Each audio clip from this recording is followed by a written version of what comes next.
Hello and welcome, Kerry and Emma here from Healing Humanity. The Power of a Proper Human Diet.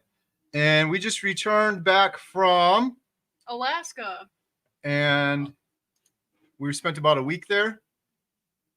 And we filmed Bill Nott. Yeah. And we want to give you guys an update. And I think Bill is going to be in the chat as well. So if you have any questions for us, we're also here to talk carnivore. I think I'm even more excited about it now. They spent a week in Alaska. Emma's pretty excited about it too. So while everyone is jumping on here, why don't you let us know, where are you from? What did you eat today? Emma, where are you from and what did you eat today? I'm from Wisconsin, and today I had 2 burger patties. And, that's all I ate today, actually. 2 burger patties. I had a ribeye and 2 burger patties today.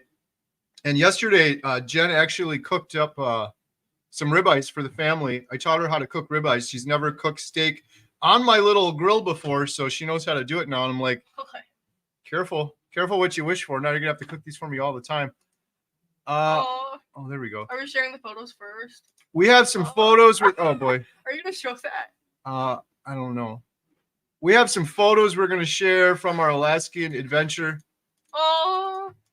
Emma's looking at them now. I'm just trying to back this up so we get to the right part. And then there's a wrong photo. Yeah, hopefully this will be right. So, Emma, let's recap real quick. We have to assume, we always see all these familiar faces, but when I look in the analytics in YouTube, most of these people don't even know who we are. So let's do a quick introduction. Emma, go ahead.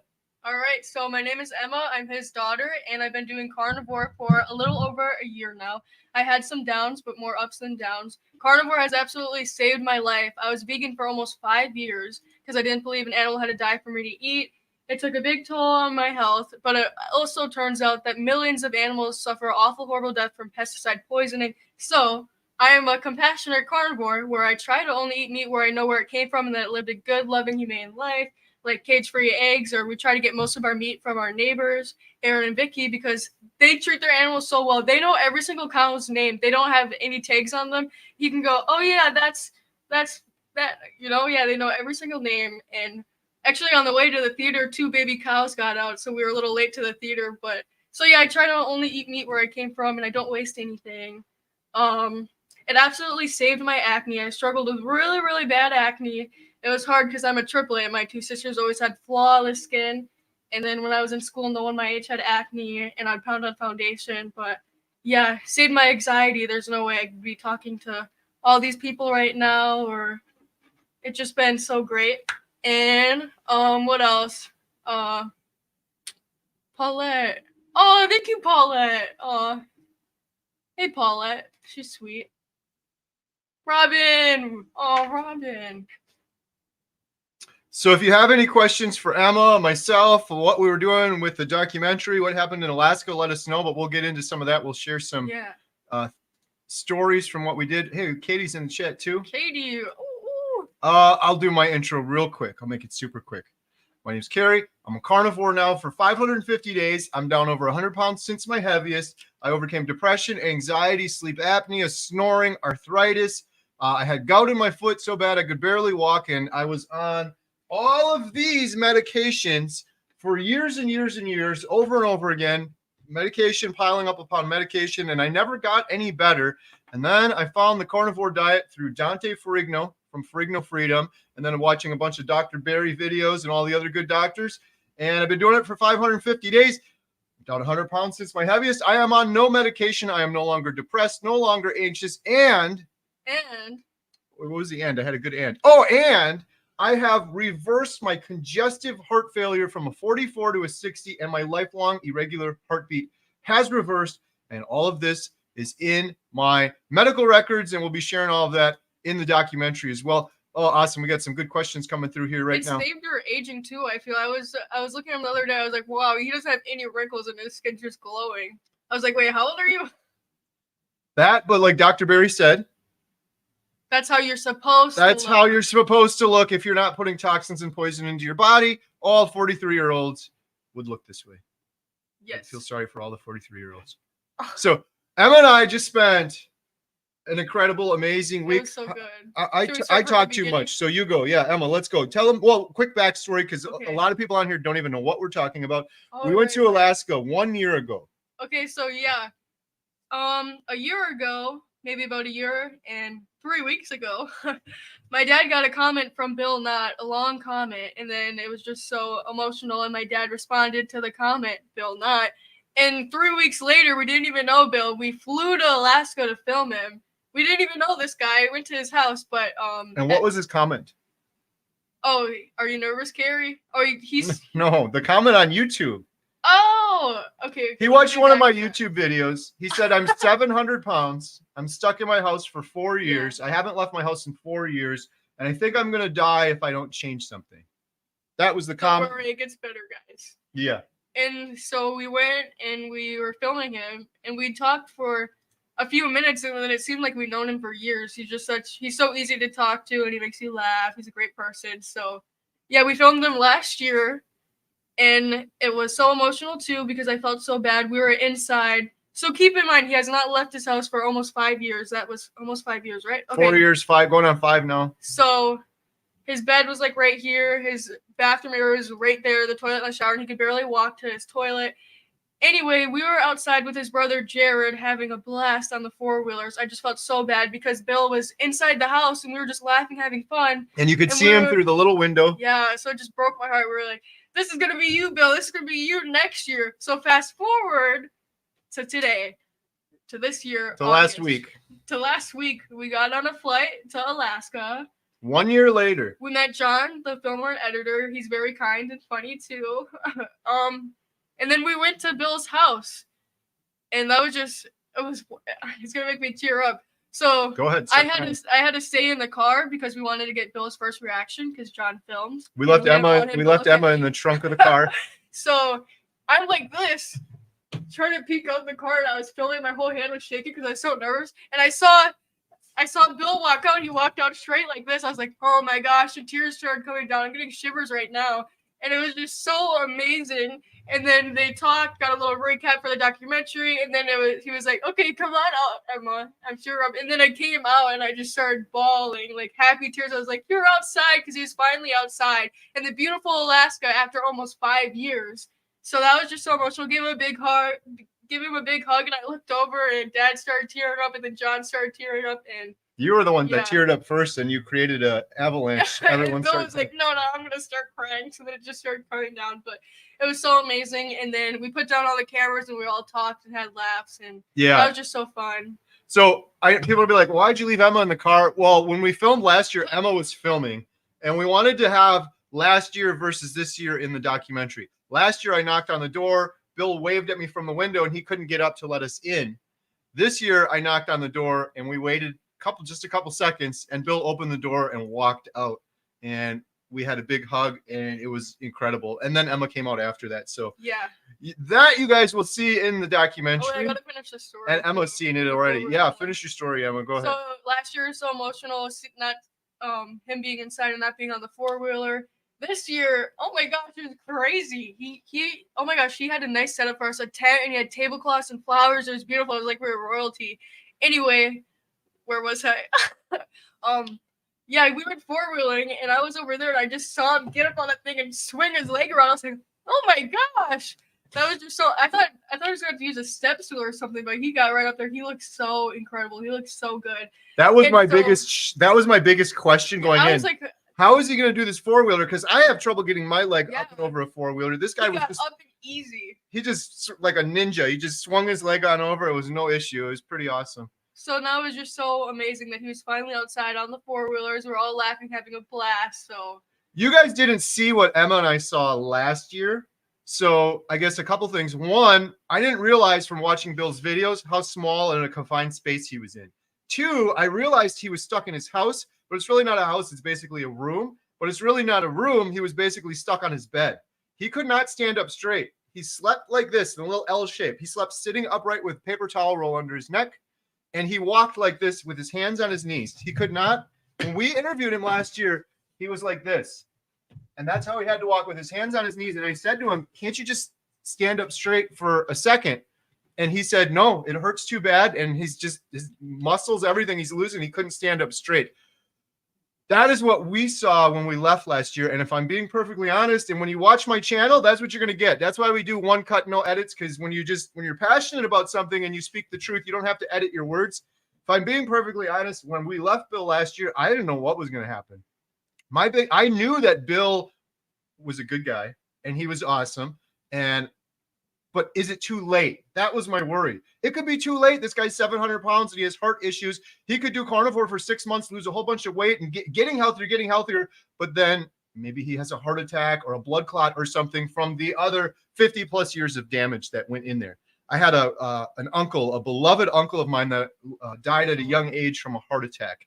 And he was doing everything right. His whole life, he did everything wrong. And then for about 6 months, he stopped smoking. He started losing weight. He wasn't doing carnivore back then, but he started getting healthier and it was too late. He died of a massive heart attack. Now, are people going to blame the fact that he quit smoking and that he started eating better on the heart attack? No, it was the 40 plus years leading up to that. So that was my big worry with Bill. Oh, that was a good point of view. Long story short, didn't need to worry about it because that man is incredible. Like the fact that all of this worked out is insane. It's improbable and it is providence. The fact that Bill is awesome on camera. Oh my the fact gosh, that Bill's stuck so with good. it. He's so good on camera. Like he gets so nervous, and we're like, Bill, we're gonna start filming for the documentary. And he's all nervous and he's all anxious. He doesn't want to do it. And then you hit record. Talking and he just goes for it. It's like wow, it's like he's reading a script. It's just so you amazing. hit record so and it's good. one cut, no edit, and he speaks. Why?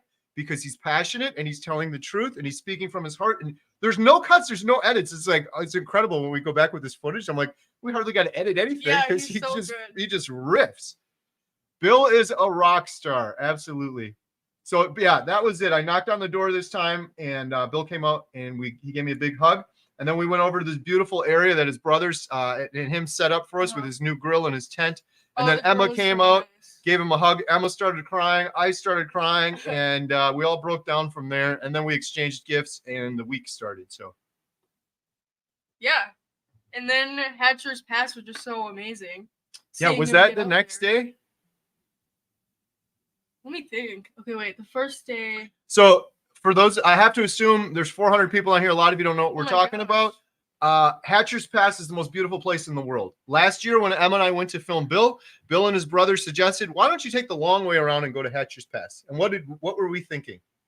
No, we're tired. We're exhausted. We've been filming all week. It's the end of the day. We just want to get back to our Airbnb. We got to back up all of this footage as well. But Providence would have it. We came to a fork in the road and we're like, you're only in Alaska once. We're carnivores. Let's suck it up. Let's go left to Hatcher's Pass. Oh my gosh. And our jaws were dropped. Emma and I were like, this is the most beautiful place. It looks so fake. I was like, pictures don't do it justice. It's the most incredible place I've ever been to. Well, fast forward a year later. This was Bill's suggestion. Bill was like, Kerry, when you guys come, I want to go to Hatcher's Pass. Yes. And Bill was stuck in his house for 5 years, but he also hadn't been to Hatcher's Pass in 20 years. Even the 5 years, if you go back to 6 years ago, it wasn't like Bill was 200 pounds and running around. He was still heavy 6 years ago, 10 years ago, 8 years ago, but he hadn't been to Hatcher's Pass in 20 years. So Bill is in the house right now. There we go. Bill, we're talking all about you. All good stuff. So Bill hadn't been to Hatcher's Pass in 20 years. Bill is in the chat right now too. So if you have questions for Bill, and go subscribe to his channel. Go subscribe to Bill's channel. I got a video coming out I did with Bill. I have one we did before, and Bill just put out a video with us there. Oh my gosh! And it was awesome. He's doing a 2-parter. So go subscribe to Bill. This is why I love YouTube too, because I can go back and watch old videos and just remember all the members. I'm like, wow. So I'll have that forever. So thank you, Bill. Yeah. Lynn said, Bill, you did such a nice job making the whole area so beautiful. Kerry and Emma inside of your place was so nice and clean. You did such a good job. 100%. I couldn't believe it when we pulled up. White tent, and he had tablecloths out and tables. Beautiful and flowers. His huge grill that I fell in love with too, by the way. That's so nice. Yeah, it was incredible. So that's the Hatcher's Pass backstory. Bill hadn't been there in 20 years, and I think that was on day 2 or 3 that we were there.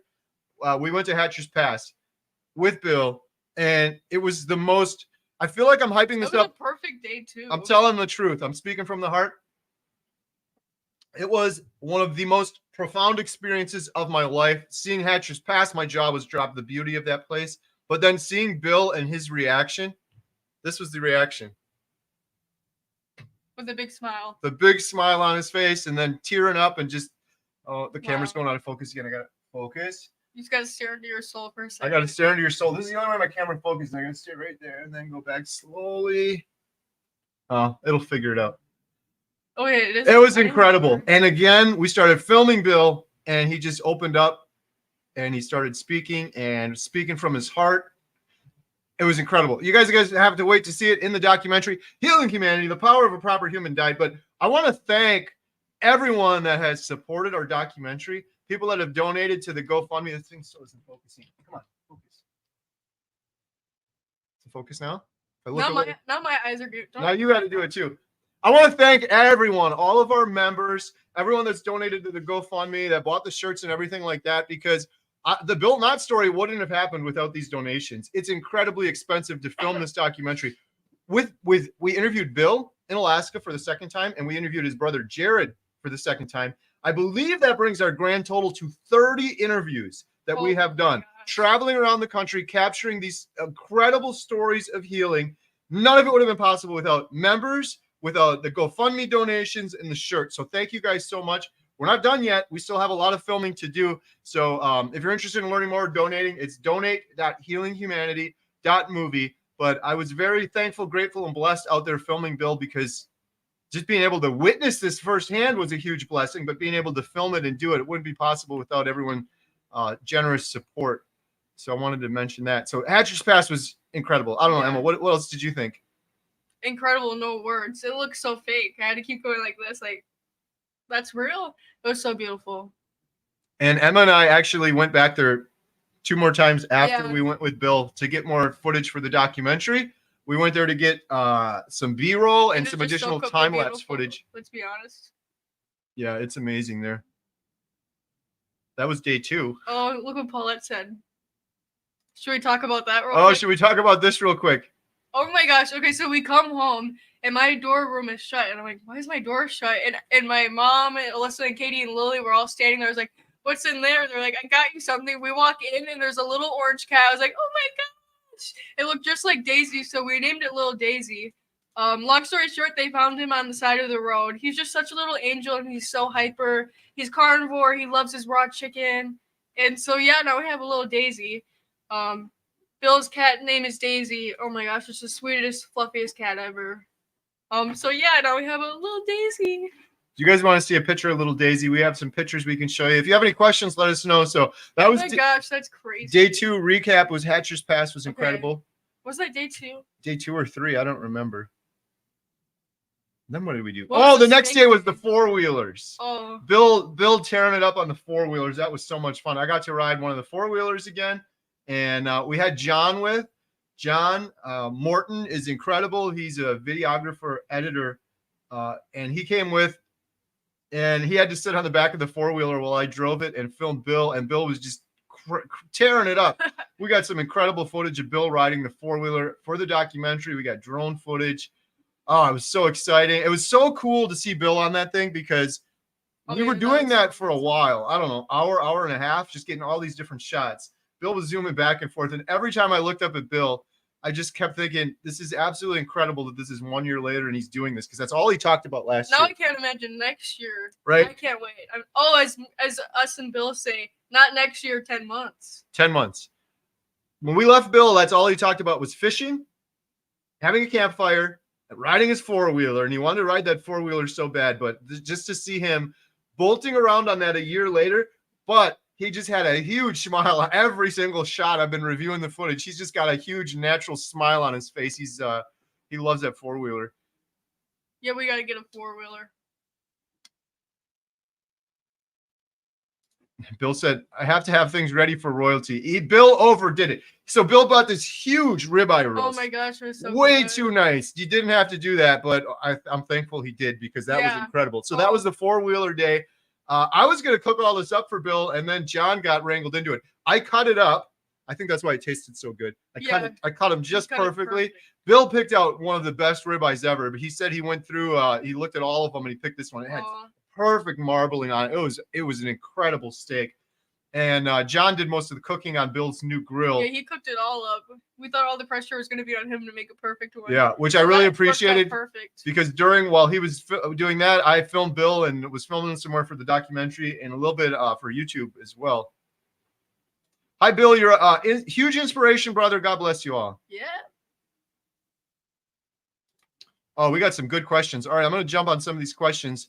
I think that's a pretty good recap. And then Emma and I went back to Hatcher's Pass and we went on this 4-wheeler adventure. And quick disclosure, this wasn't documentary funds. I paid for this out of my personal funds, but we did this 4-wheeler thing because we wanted to get more footage of Hatcher's Pass and we could get in there and we could get deep. Plus, we just wanted to have a little bit of fun for like an hour and a half. So Emma and I went on this 4-wheeler adventure. And they gave us helmets. We're like, what the heck do we need helmets? We got some pictures we'll show you. We didn't even know what we signed up for. It was cool because we got access in the backwoods, so to speak, of Hatcher's Pass, where you can't get a vehicle. It was off-roading. It was pretty fun. And what else did we do? Oh, we went horseback riding. Yeah. Which is another thing that we just did as a little side vacation. We didn't get much footage from there because it was pouring rain out the whole time, but we're carnivores, so we don't care. But we have some pictures of that. Yeah, but anyway, on the, what is it, a 4-wheeler?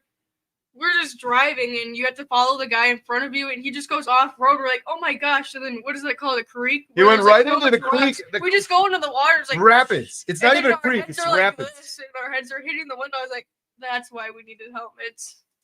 Yeah, it was pretty awesome. Like, when he went in these are, like, huge rapids. Like, you can't even take a kayak or something in there safely. There's rocks everywhere. And the water's moving incredibly fast. I'll say that. And I was second. There was like 5 4-wheelers. I was second with Emma. We're in this little enclosed side-by-side.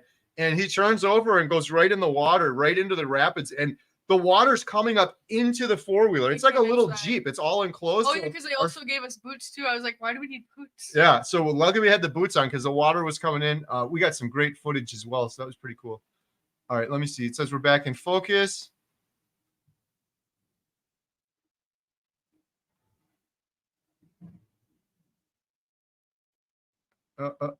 Bill is such a great inspiration. I keep telling Bill, I don't know what's going on. People are coming out of the woodwork. Leave comments on Bill's channel too. People have been leaving comments on my channel. I saw a Bill Nott video. It saved my life. I had 4 or 5 of those before we went to Alaska. I'm still getting caught up on all the comments since I left Alaska. There's probably several more.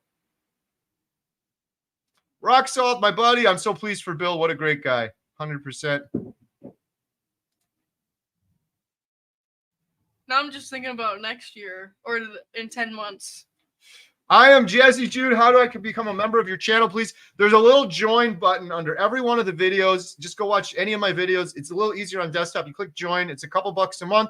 We do a members-only live stream once a week. I did some members-only content while we were in Alaska as well. And every penny from that goes to the documentary. So thank you for that. Great surprise when you got home, Emma. Yeah. Oh, Bob Beater gifted 5 HomesteadHow memberships. Thank you so much for doing that. Really appreciate it. Sorry, I'm just trying to get caught up on the comments. I always end up falling so far behind. Thank you, too. Andrew Lee said, I was at the Anchorage airport when you arrived last Saturday, but I didn't catch up before you left the secured area. Oh, sorry I didn't say hi. This is getting crazy with this whole thing. The other thing, the last thing Emma and I did, we left our Airbnb to go to the airport. We had a late night flight. And Bill was telling us we were going to go to the state fair earlier. The Alaska State Fair was going on, but it was closed the day we wanted to go. On the way to the airport, we had a couple hours to kill, and we were just going to get some more footage, some more time lapse for the documentary, maybe get a beautiful time lapse. We ended up driving right past the state fair, and it was open again. So we went in there, and we did it was a little rushed, but we spent about an hour there, and it was incredible. So we got some pictures really of that. Fun. We got a turkey leg. That was so good. Bill said you got to try the turkey leg. And it was carnivore approved. There was nothing on it. It was just a smoked turkey leg. I'm hungry. I think by default they put barbecue sauce on, but we said no sauce, nothing. And a couple people stopped us. Yeah. It was so crazy, so weird.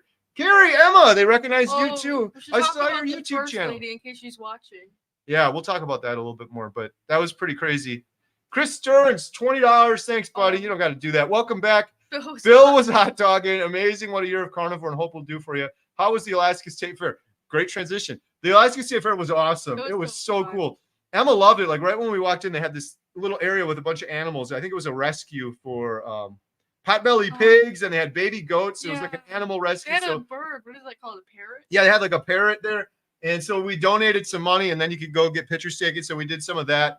I didn't even realize it, but I was wearing a bacon shirt while I was. Emma was wearing a holding bacon shirt while she was holding a baby pig.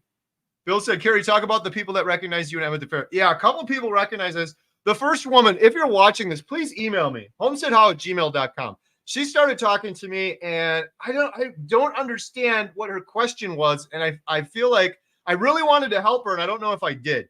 The second person, as we were leaving, that stopped us, she was a huge fan. She loved Bill Nott. She was 300 pounds at one time, and she looks so good. She looks so good, so amazing. She just bought a new dress, Carnivore. She was so excited about it, but she recognized me and Emma. I think we talked to her for like 20 minutes, and her daughter was there as well as we were leaving. So the daughter's kids are carnivore too. It's really surreal getting met when someone recognizes you and you don't know them. I had a little taste of it. You did too when we went to Austin. Yeah. Because there was a lot of keto people there.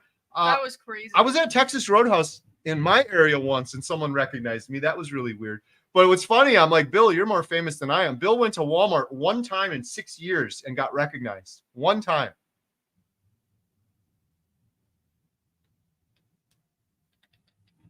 Okay, we got some good questions coming through. I'm starring the questions, so I'm going to hit the questions in a minute. I'm just going to get caught up here.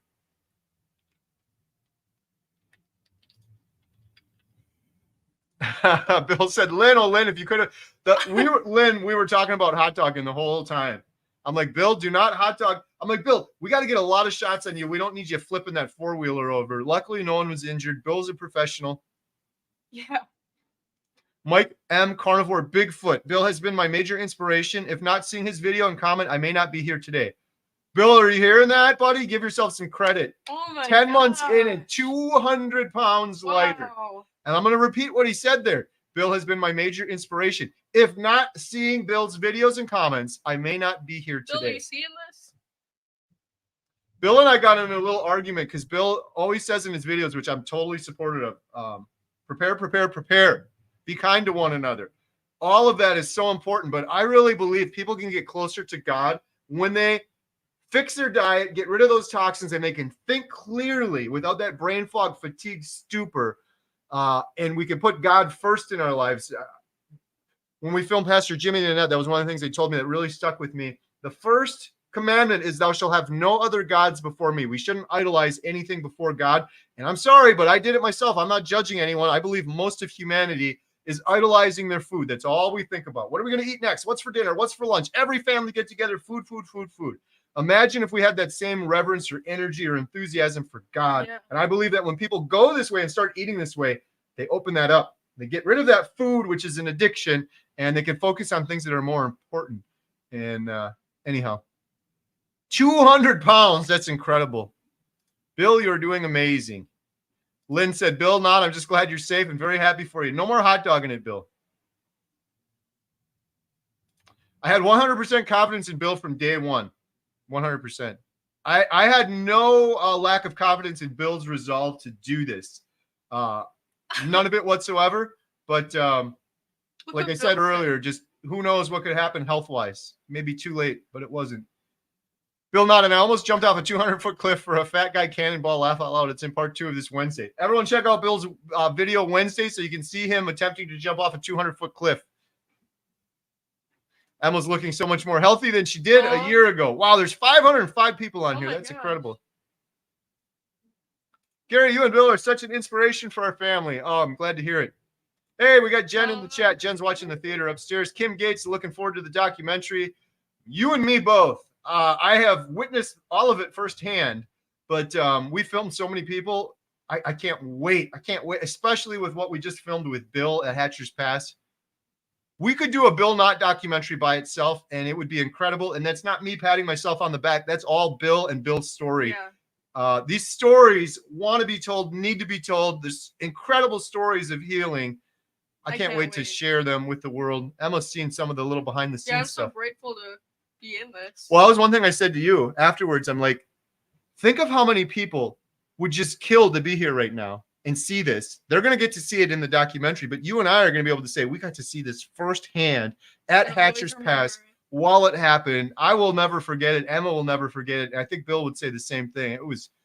Bill was on another level. Providence. Bacon shirt with the pig on it.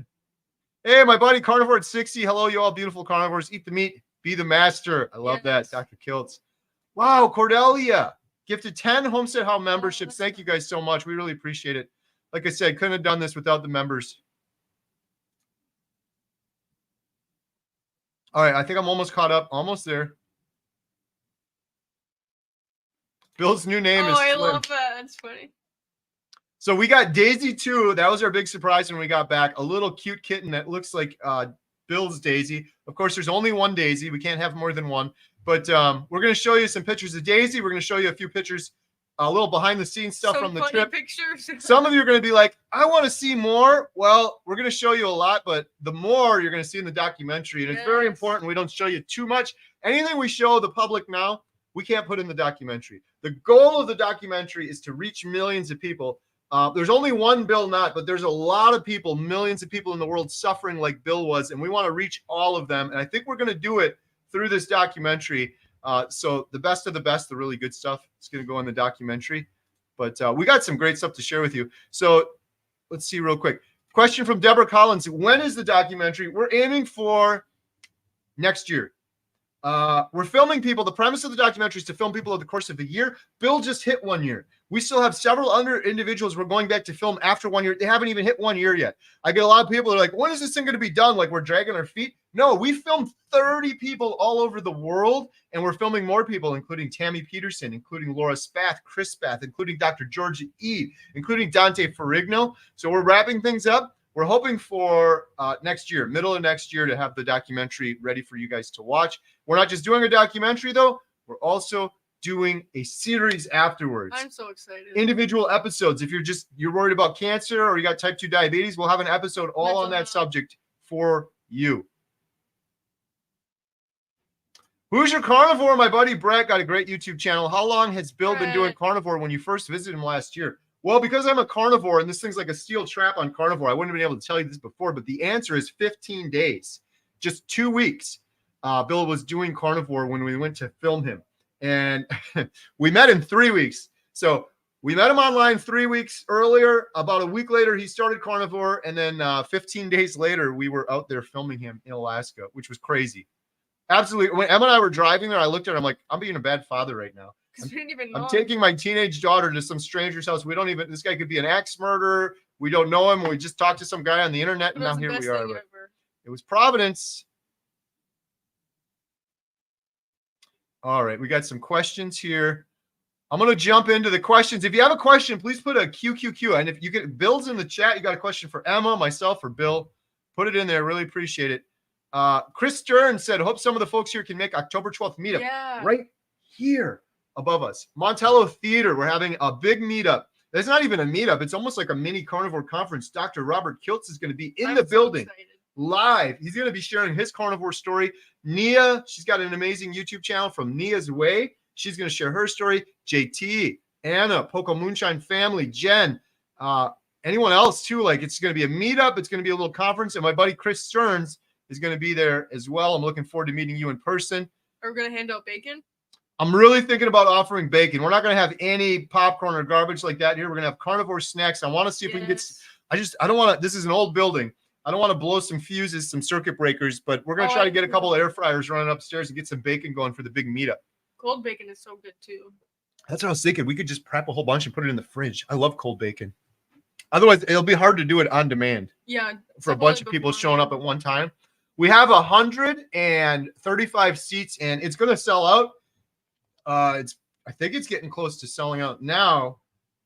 What is it called, Emma? Eventbrite. I'm going to share the link right now, just in case anyone else wants to join us with Dr. Kiltz. October 12th is a Saturday. All of the dinner seats have sold out already. We're going to dinner at Smoke and Oak down the road. So unfortunately, there's no dinner tickets remaining. But I feel like some people could just walk in. Yeah. Right? I don't know, but I don't know what would stop them. But the place only had enough seats for us. You'd think. So maybe just stop by, because it's like a 3-minute drive, so you could just see. So I'm gonna paste a link here in the sidebar in a second, if I could just find it. Oh my gosh. Oh my goodness, why do I keep clicking the wrong button? Should I There we ask go. Mom? Mom, No, are you on here? I've got it now. Here it is. So it's October 12th. Oh, it even says they put a little flag on that says going fast because it is going fast. Boom. We're charging $10. The reason we're doing that, we did it for free last year, but then a bunch of people snatched up a bunch of tickets and they didn't use it. So we ran out of tickets because people were like, oh, maybe my brother will come, maybe this person will come. And a lot of people were getting 5 tickets, but only 1 or 2 showed up, and we had extra seats, and I hated that. So we're charging $10 to help that not happen. Plus, every penny's going towards the documentary. And if for some reason you really, really want to go, but your money's tight, just send me an email and I will hook you up. I'm not doing this to make any money whatsoever. It's all going towards the documentary. I think $10 is fair too, man. If you go to like a conference, hundreds of dollars. It could be $100. This isn't a huge week-long conference, but you get to hear Dr. Kilt speak, and in my opinion, his individual carnivore story is one of the most incredible. So I'm looking forward to that. And he talks so good and soothing. All right, I'm going to share a couple pictures real quick from the Alaska trip. And I don't know what order these are in because this stupid thing, it just goes in any order. But that was Emma and myself on the plane. You got photobomb there in this lazy. She's reading The Vegetarian Myth by Lear Keith. And actually, oh my gosh, this week, Tuesday, you're not back in school yet, are you? Yeah, it's a school day. I start Tuesday, but it's well, online. No, you don't. It's Because online. Emma and myself, we're going to be interviewing the author of this book, Lear Keith. She's incredible. Emma was reading that on the plane. What'd you think of it? I wish I had this when I was vegan. It's so good. It's so amazing. There's some facts and I'm like, oh my gosh. Talks about how so many animals die from the vegetarian lifestyle. Story. Talks about her story. Talks about how things are backwards. Talks about how kids like Emma are sadly manipulated with propaganda and movies and shows that convince them that they're being more compassionate if they do carnivore, and then they go down the wrong road. Anyhow, I'm going to go through these a lot quicker because that was way too long. That was me and Emma on the plane. That was some of our gear. That wasn't all of it. That was a little nightmare because, see, we had 4 wheels on this suitcase. Oh my gosh. The airline, we checked this bag and it had a lot of the photography equipment in it. They busted 2 of the wheels off of this and 1 of the wheels off of my nice hard case. It's I got my so stuff. upsetting because those are so nice too. So it was very hard getting back. Emma driving. This was at my sister's place. We filmed my sister. She just hit 1 year carnivore, right? Yeah. We filmed her last year. She just started carnivore. When we went to fly out to film Bill, we had to go to the airport. We stopped at Melissa's house. She was just starting carnivore. My sister does these intricate dot paintings. This isn't the dot painting. This is just the template. She's doing. Is she done yet? She should be close to done now. That was the start of it. She's doing this a Healing Humanity dot painting, but we also captured her story 1 year later on carnivore. She's exercising. She's hitting the gym. She's like addicted to Frisbee golf, which she took us to go do after we got done filming her. So we filmed her story as well. I'm so thankful we got to do that. And there's Emma running around with the camera. It started pouring rain out. We got 3 holes of disc golf. We gotta find one near us. We had a lot. I've never done disc golf before. I'm so busy. Like, we don't have a lot of time for leisurely stuff like that, but it was fun. And we're going to find one around here and do it. So we got some shots of that. That was at my sister's house. I'm hungry now. Cooked up a big ribeye. There we were shooting my sister. This was the same spot we filmed her 1 year ago on carnivore. Whoa, she's down like 35, 40 pounds. Her energy improved. She wasn't working last year. She has a job now. She wasn't exercising. She's exercising. She's going to the gym. So much energy. Oh, her dog. Her dog ate one of our wires. I'm not complaining. We didn't realize it till we got to Bill's house. We had to set up. We had this portable light that plugs into the wall. And I went to plug it in. I looked at the cord. It was just chewed through. I'm like, how could that? The dog loved it. But the dogs were awesome. I'm not complaining. We were able to MacGyver it all together. Yeah, that was the light we used with Bill as well. And here's the cord on the ground that the dog chewed through. So what happened? Oh my gosh. This was this is all out of order. Some of you may have seen this. Some of you may have not. This is me, right? And then the aisle is on the other side of me. And then Emma was sitting on the other aisle seat. We both had 2 aisle seats. This was a child that was flying alone. There was another stranger on the other side. Sweet little kid. Before the plane even took off, she passed out. And she was eating junky food, which bothered me, but I'm not going to say anything. She's a little kid. She was eating some gummy something, and it passed her out. Like, she's mouth breathing, so she was inflamed. No, I'm not judging her at all. She was a cute little girl, maybe 10 years old. I don't know. She passed out, and she put her head on my shoulder, and I'm like, I'm so tired. I wanted to sleep. This was an overnight flight. I wanted to sleep on the plane, but I'm not going to wake this little kid up. And it was a couple hours that we sat like that. In fact, I took this picture and I was trying to show you, I didn't and then you understand fell what he was asleep. showing She didn't know me. what I didn't have the heart to wake this child up. It was probably 2 hours, and then finally she woke up. And she woke up, she didn't even know. She just slowly woke up, and she kind of went like this, and then she slept a little bit like this, and then she kind of did this, and then she was up. So she had no and the clue guy what next happened. to me kept falling asleep and be in deep sleep, and he'd be like, Yeah. So anyway, that was kind of funny. I didn't talk to her. It was interesting to me. I was telling Emma when I was her age, my parents put me on a plane. We lived in Arizona. They put me on a plane to visit relatives in Wisconsin, all by myself. And you had like, I remember the flight attendant was a little bit of a chaperone, but they really paid. I think that was the case for her because she had no parent with her. And then when she left, she got out of the plane and she stood there like she was waiting for the flight attendant to come over. I don't know. I don't know what happened, but I was a pillow. I was a carnivore pillow for a couple hours on that flight. I obscured her face because she's a child, and someone, all the comments, I posted this on Instagram. Everyone was cracking up, but someone's like, "You shouldn't post a picture of a kid." I covered her face up so you can't even see who it is. But I thought it's kind of funny. yeah. That's little Daisy. There's little Daisy. Everyone wants to see little Daisy. Oh my. So that's what Emma and I came home to. We have so many pets. We have cats and dogs and animals, and the girls always beg, "Let's get another animal." I'm like, "No, we have too many. We have too many." And JT wanted to get us a kitten. Really? And I told him, "No, we have too many. We got to take care of the animals we have." Well, we left. And God put little Daisy in our path. Providence? I don't know. Of course, it happened while we were gone because it probably wouldn't have happened if I was here. What? Alyssa found this cat on the side of the road. We're calling it Little Daisy because it looks just like Bill's cat. No one can replace Daisy, but this is Little Daisy George. And like, this little thing is so hyper. I'm like, he runs all around. Not another animal, but then I saw this thing. Sweepy has a friend now. It's the cutest little thing in the world. So what are you gonna do? Except he plays with Sweepy and he'll like attack her, but this shot gives me goosebumps. This is John filming Bill. This is earlier, and then later Bill walks over here and we film him over here, but freedom right there. It was incredible. Bill started talking. We're like, wait, let us get the cameras on and the mic's going and everything. He just starts going into this amazing just speech, pouring his heart out. Baxter. That's my boy Baxter. He looks a little crazy there, but he was happy to see me. There's me sleeping in the car. Yeah, I got my mouth open. I must be inflamed too. Emma took that picture of me. I passed out. Okay. I don't know what order these are in. This is supposed to be in. There was Emma and I leaving the airport. We went to Alaska, and last year I was like, I want to see a moose so bad. I want to see a moose. And then this year we were so hoping we didn't see one. And then we left at the airport and we saw that. So that was really funny. Yeah, that was at the airport. I texted that to Bill. I was like, we finally spotted one. Look. That was at the Alaska State Fair. It's kind of hard to see, but that was a huge carnivore approved turkey leg. Nothing on it, no seasoning, just smoke, and it was incredible. I've been doing lion diet 99%, but I'm not putting myself in a box. I went off a lion diet for 2 days. You'll see some other pictures. Bill got us some wild caught Alaskan salmon, and I'm like, I'm going off a lion for a day for that. Oh my god! I feel like I feel better on lion. That's why I'm doing it. I think it's either the bacon or the eggs that's getting me. Probably the eggs, but I'm fine. I ate a turkey leg and some salmon. I felt great. Now I'm back on it. Spyderco knife. You sent it to Bill. I sent this to Bill live when we were there. Did you see that, Bill? My hands aren't so cold. So embarrassing. When I went there with Bill, I tried to do the knife. My hands were frozen. I know I'm full of excuses. I couldn't flick it as fast. But at the State Fair, they had a Spyderco knife booth. So I had to send that to Bill. There we go. Emma with a baby goat. This was a little animal rescue right at the entrance of the Alaskan State Fair. Who doesn't love a cute baby goat, right? That was a parrot. That was cool. This was on the ride to the airport. We just kept stopping when we'd see a beautiful spot, which was every 5 minutes. Yeah, it was crazy. This was outside of Hatcher's Pass. I got some footage and slow motion footage of the water. And then there's a beautiful mountain in the background there.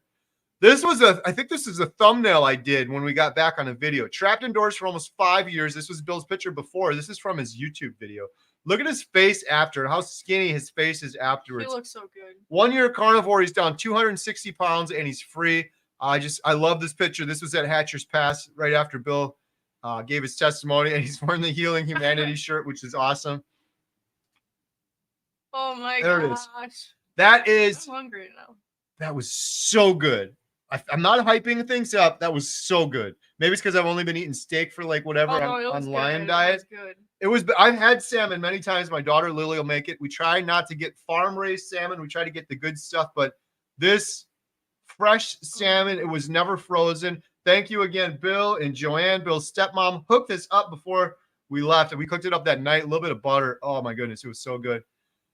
There's some pretty little flowers. That was Hatcher's Pass. This was our ATV ride. Yeah. They stopped at the spot on Hatcher's Pass. Again, photographs don't do Hatcher's Pass justice, but they were showing us how to do a little gold mining in the water there. I think this was a little time lapse I got. Let's see if this works here. There we go. This was just a kind of a crappy one I took on my phone. We didn't have a lot of time to stop on the little four-wheeler trip. That was someone on the four-wheeler trip. So we'd stop, we'd look around for maybe 2 minutes. So I just set my phone on the side of the four-wheeler and grabbed a couple time-lapse videos. Let's see what else we got here. There's Emma. We look like we're photojournalists in a war zone with the helmet on, trying to get. This was just us on the four-wheeler. It was a really cool enclosed four-wheeler.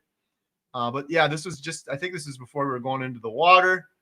Of course, we had to set up all the camera equipment. We were trying to get some additional shots. That's what it looked like. That's the outside of it. Those were nice little units, man.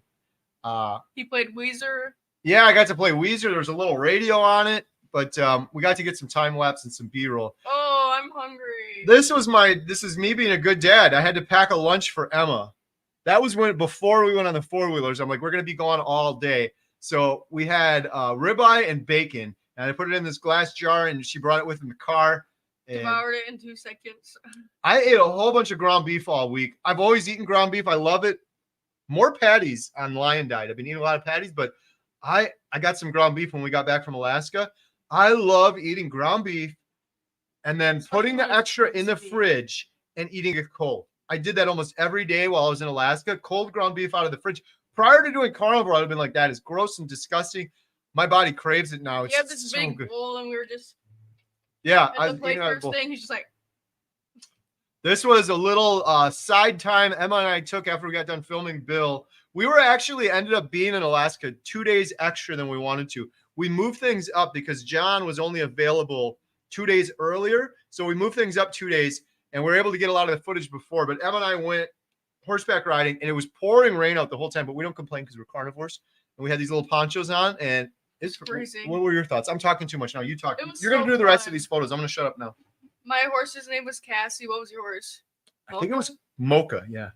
Yeah. And anyway, he was in front of me and I was behind, and my horse kept stopping to eat every single second. And the sweet lady who was giving us the tour, I guess you could say, was like, you could just pull up. You could just pull up. But I felt too bad. But she was so good. She would just eat it and then she would speed up. So it was actually really fun because I would be behind and then the horse would run a little because the whole time I was just walking, but since Cassie would stop, I got to run with the horse, and that was fun. Yeah, it was a lot of fun. I know I say it all the time, but I'm going to keep saying it. Thankful, grateful, blessed. I'm glad I have that mindset because before carnivore, I don't know if I attribute everything to carnivore. I don't care. It is what it is. But before carnivore, I wouldn't have appreciated those moments more. I would have been there on the horse before, and I've been like, what are we doing next? What are we going to go eat after this? What's happening tomorrow? What's happening the next day? After this? The rain was coming down. It was quiet. It was beautiful. It was gorgeous. The rain would have bothered me before. Yeah, if I was in carnivore, I'd be like, just my luck. Every time I try to do something, now I'm like, bring on the rain. It was awesome. We were in the woods most of the time. We barely even got wet. And it was beautiful just hearing the rain come down. But I'm so thankful, so grateful, so blessed to be able to do that and go on that. And like I said, just not that I have to, just full disclosure, the little side trip we took on the horseback ride and the ATV, those were things, those aren't documentary funds. That's all separate that I just paid for out of my pocket. But we did get some good footage from it as well. So it was a win-win. All right, let's see what Emma, you're going to tell. I just saw a joke. Whatever the next picture is a surprise because for some reason iMovie just puts them in random order. I had them in chronological order. So Emma, here, go, boom. Oh, it's another horse one. All right, there we go. Oh, there we go. Tell us the story of this picture, Emma. That was funny. He was taking a picture, trying to take a video, and John was like, "Come on, man, she just wants to eat." I was just like, to take the picture, and then he was trying to take a video. But oh my gosh, that was so good. And where was that? That was at Bill's house under the beautiful setup. Do you have a picture of the setup? Probably somewhere in here. I probably do, but I don't know if it's in here. Oh, that was so good. I'm so hungry. Bill had individual cutting boards for us. This huge, beautiful ribeye roast. John cooked it up, and yeah, I'm like, Emma, just wait a second. I got to get a picture before you devour this steak, because she will knock that steak out in just a couple minutes, and you'll look down and be like, where did your steak go? I could easily eat 2 of those. Oh, that was a little obscured, but that is John filming Bill on the four-wheeler. You can see a little bit of Bill's smile right there. There's John. Shout out John. Incredible individual. I've known John for a while, but this is the first time meeting him in person. He's our editor, and he's really good with like run and gun, filming stuff. And last minute, I'm like, this is so important. I don't want to screw this up, Bill's story. So I invited John to come out. Adam is absolutely incredible too. Otherwise, it would have been Adam. Adam had a whole bunch of shoots and stuff he was filming as well. And I wanted to meet John in person. So this was like a good, all of the timing with Adam having other shoots, John being available, and me wanting to meet John in person, and John being really good with run and gun stuff outside worked out. But Bill fell in love with John as well. Emma and I did also. He's just an incredible individual. Oh, and by the way, also carnivore. Everyone working on our documentary, I don't know if this is some form of discrimination or not, but everyone working on our documentary just so happens to be carnivore as well. So John's carnivore. There's me driving. John's on the back. And then Bill's in the back. You can't see him. He's cut off there a little bit on the four-wheeler. That was, you guys got to see that footage in the documentary. But I was joking with John the whole time. I'm like, I said to John, I'm pushing down this far on the accelerator. I'm like, I have this much to go. We could be going like, we could be hot dogging it like 80 miles an hour if you want. He's like, barely holding on to my camera on the edge of the four-wheeler. So we didn't do that. All right, Emma, you go to the next one. What do you guys say about that one? Speechless. Randomly picks the best one ever. Oh my gosh. That was so amazing. Bill standing up upright in Hatcher's Pass, Alaska, before he gives us this just amazing speech talking about the last year. Also, it was so amazing too because being behind scenes, I got to see his brother Jared, and he was just smiling the whole I think time. I have a picture of Jared here too. So if this picture's recognized to you, it's also Bill. I think used it in his thumbnail on his video. If you guys didn't watch that video, you're missing out. Bill knocked that video out of the park. Yeah. It's a two-parter, but maybe I have. Saying it's so good because you and I are in it, but no, it was Bill did a great job at editing it. I love it. Yeah. And this was the thumbnail for that. So go watch it at Bill Nott's channel. This was outside our Airbnb. I'm like, these were like this big. I had to get some pictures of these. I sent them to Bill. I'm like, these aren't carnivore approved, are they? There's his brother. That's Jared. Huge shout out to Jared. Jared helped us out with so much last trip and this trip. And he's an incredible brother. We give him a hard time sometimes because he doesn't like meat. But he's very interested in doing carnivore, and he had some meat. He had some of the steak when we had that big dinner, and he's got vitiligo and brain fog. And I had a talk with him last year, and when I mentioned brain fog, his face just lit up. He's like, "I got brain fog, and I want to get rid of it. What do I got to do?" So we may have another Nott brother doing carnivore at some time. We'll have to see. Emma, you talked to him, right? What advice did you give Jared? When there were the four-wheelers, I stayed back, and then me and Jared were talking. He's so kind, and yeah, he wants to start trying it. He just hates meat because he had I think when he was younger, they got a moose and it was a bad part of the neck or something. And ever since then or at least that's what his brothers think. I don't really remember, but yeah. So then he's going to try to eat more meat. I said, he loves bacon. So I said, make up omelets, like a good bacon omelet, and slowly add ground beef inside the omelet and then add more and more ground beef. And then eventually your body will crave it more and more. But yeah. They give him a little piece of the steak, but it was a burnt. He wanted it burnt though. He's like, I want. It's so burnt. That's his baby step. He said he'll agree to have steak if it's well done, and then move into it. And I said, that's fine, man. That's what my sister did. She just did chicken for a long time, so she got the credit. That's what Jen only does, like soft meat, slow cooked beef stew, hamburger patties. She won't do like a chewy steak yet. Whatever gets you there. That's what my sister did. That we interviewed Melissa, and around day 60 on carnivore, she didn't want to have any hard meat, chewy meat. She's like, I crave fatty meat now. A switch goes off in the human brain at some point. Yeah, I was like to Jared, what if you take a bite of this steak and it just lights you up and you're like, oh my god. I'm like, let me cook you one my way. You'll love it. Yeah.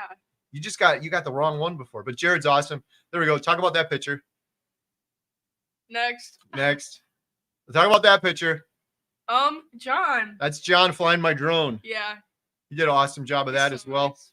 You're going to see that footage in the documentary. He got an incredible shot of Bill at Hatcher's Pass with the drone flying over Bill and then going up, and you just see this beautiful background. Talk about that picture. You gonna start crying? No.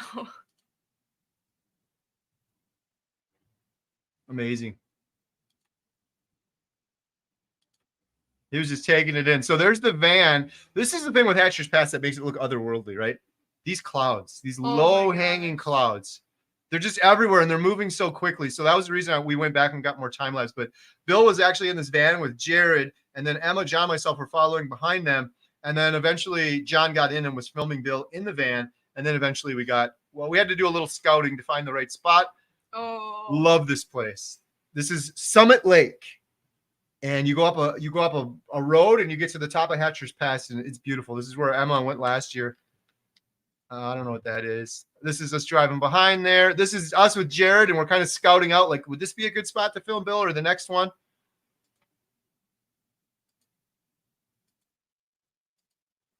do you want to explain that picture? Hatcher's Pass, beautiful. No, except for the other one, because No. you keep saying that to me. The crazy thing with all these that Emma and I kept talking about was the scale.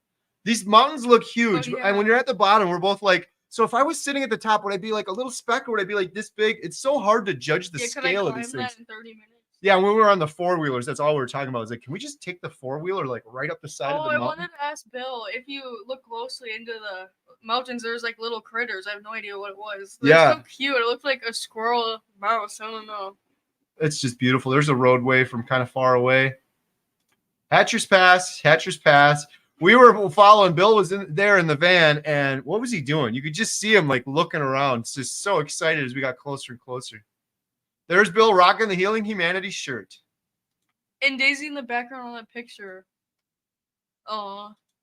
Look at Bill is like self-conscious about pictures sometimes, and I'm like, I sent him this one. I'm like, dude, my head is larger than your head, and I'm like cross-eyed. Look at my eyes off right here. I'm like, you got nothing to worry about. It's me.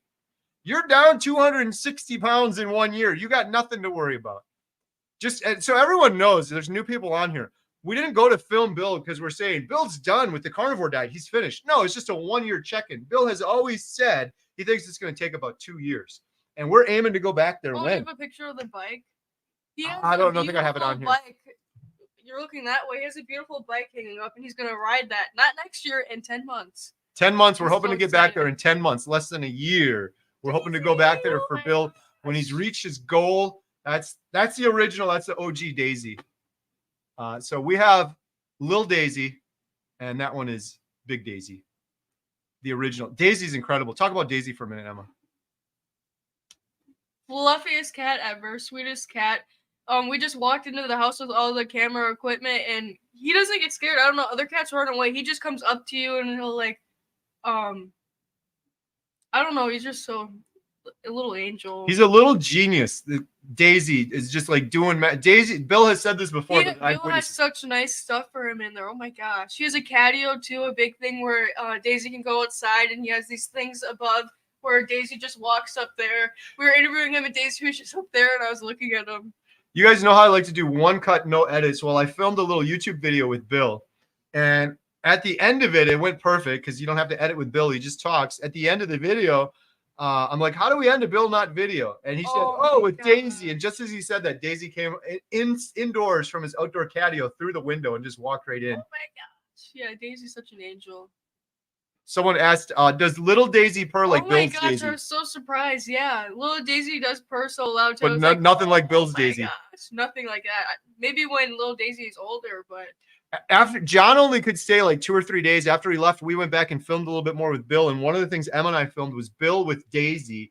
And it was such a great moment. Bill was talking about his love for Daisy. Daisy's his best friend. Yeah, he was like, we got to record again. And then he starts talking, and he does the best job ever. And Daisy was purring so loud that both of our cameras could hear it perfectly. Bill almost had to talk louder to talk over Daisy purring. It was crazy. He's so sweet. So there's the Daisy you can just picture. tell how Let's see what what we Daisy get. is. Ready for another random picture? Yeah. Boom. Another Daisy one. There's Daisy checking the. That was outside Bill's window, obviously, where we had the beautiful setup. That was breakfast I cooked one day for John and Emma. I had the ground beef, and they had the ground beef, bacon, and eggs. Powerful. There's a little shot of our Airbnb. We were so blessed to get that place. It's close to Bill's house, and it had good internet. And it was one of the only places that had fast enough internet. Why is that important, you might ask? Because we have to back up all of this incredible footage with Bill every single night. Last year when we were there, we had internet, but it was too slow. And it took hours just to upload like a little clip. So I was able to get all that footage with Bill and then upload it. Otherwise, you got to carry it around on a hard drive with you. And that is extremely stressful. Someone could rip the bag off my back. All the footage is gone. This little wood stove was incredible. The only heat in this building was that wood stove. So we had to keep it stoked Thank goodness for John. Yeah. John has a wood stove. He loves wood stove. So he kept that thing fired up and cranked the whole time we were there the first 3 days. And then he had left and then I had to take over. Yeah. But it was a cool spot. And this outside that window is Bill's house, just like 5 minutes away. So we were really close to Bill. In fact, one day we made up some steaks and I had an extra. And we're like, you want us to bring you over a steak? So we brought him over. I think it was some ribeye and a little filet we brought over in a little stainless steel bowl, which we left there, by the way. Oh, yeah. All right, talk about this, Emma. This was after we first arrived. This was when we first arrived, and I got a... Starving. We were starving. We were Tell them about starving. We were so hungry. I got a ribeye, and then they said they're giving me the sides. Texas Roadhouse, do you want a baked potato or something for the sides? And I was like, no, maybe please just get a salad. This isn't going to be so weird, but can I just get the eggs and bacon? And it was You so said, good. hold the lettuce. Yeah. No, they said, with lettuce? Or I was like, no lettuce, please. And he just, oh my gosh, but that was really good. And then so I eat cheese every once in a while, but next time I got it with cheese and it was so good. It was so good. It can be weird sometimes, but if you go out your comfort zone and you're honest, people don't care. Nobody cares. The guy was like, that's kind of weird. And he's like, oh, but since you're not getting any other sides, I'll give you bigger portions. Because we could have got a side of whatever, French fries or whatever. Boiled eggs and that's a full-blown bowl. So he's like, oh, and then what do you want? I was like, well, if I could just do the same thing as her. He's like, all right. He brought that's a full-size bowl of bacon, that. 2 bowls of bacon, and the eggs were great. It was really I didn't have any because I'm doing really lion, good.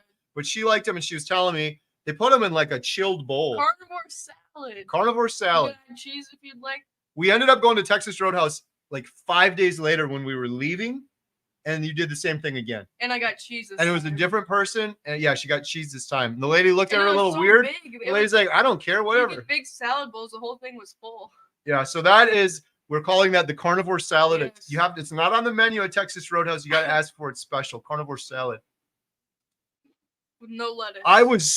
That was right when we first arrived. We got off the plane. We hadn't eaten anything all day. It's a 6-hour flight. I was so hungry and I was so tempted to eat that bacon. It would have been just fine.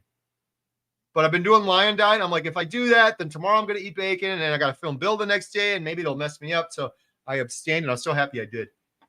I feel so much better on lion diet. I recommend everyone, if you're doing carnivore and you're doing great, just keep on doing what you're doing, but maybe give lion diet 3 days at some point because you can feel even better. This was on the plane. This was going to Alaska from Chicago. And the reason I took a screenshot of this is because literally, I texted, I had internet on the plane. I had to pay extra $10. I texted Maggie, Rancher Maggie. I just realized, are you talking too loud? Hopefully not. I texted Rancher Maggie, who's been a carnivore for 65 years. She's 83 years old. I talk to Maggie maybe once a week, sometimes every 2 weeks.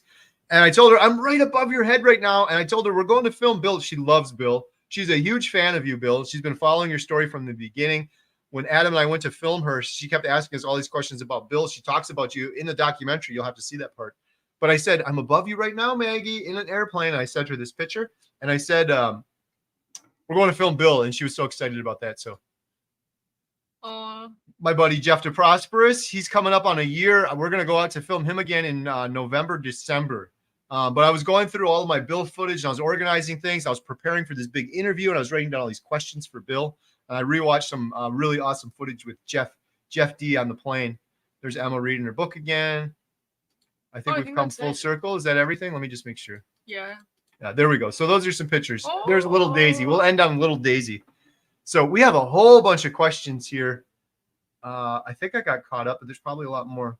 Stop screen share. Let's check some of these questions and super chats. Mike Villa is a new member. Thank you again, Cordelia, for gifting 10 HomesteadHow memberships. Chris Stearns is a great member. Hope some of the folks here can make it October 12th. Yeah. Chris Stearns is going to be there as well. Chris Stearns, another super chat. Thank you so much, my friend. T-shirt sizes for October 12th. Special speakers and family. Got a little surprise I'm wanting to do. Ooh.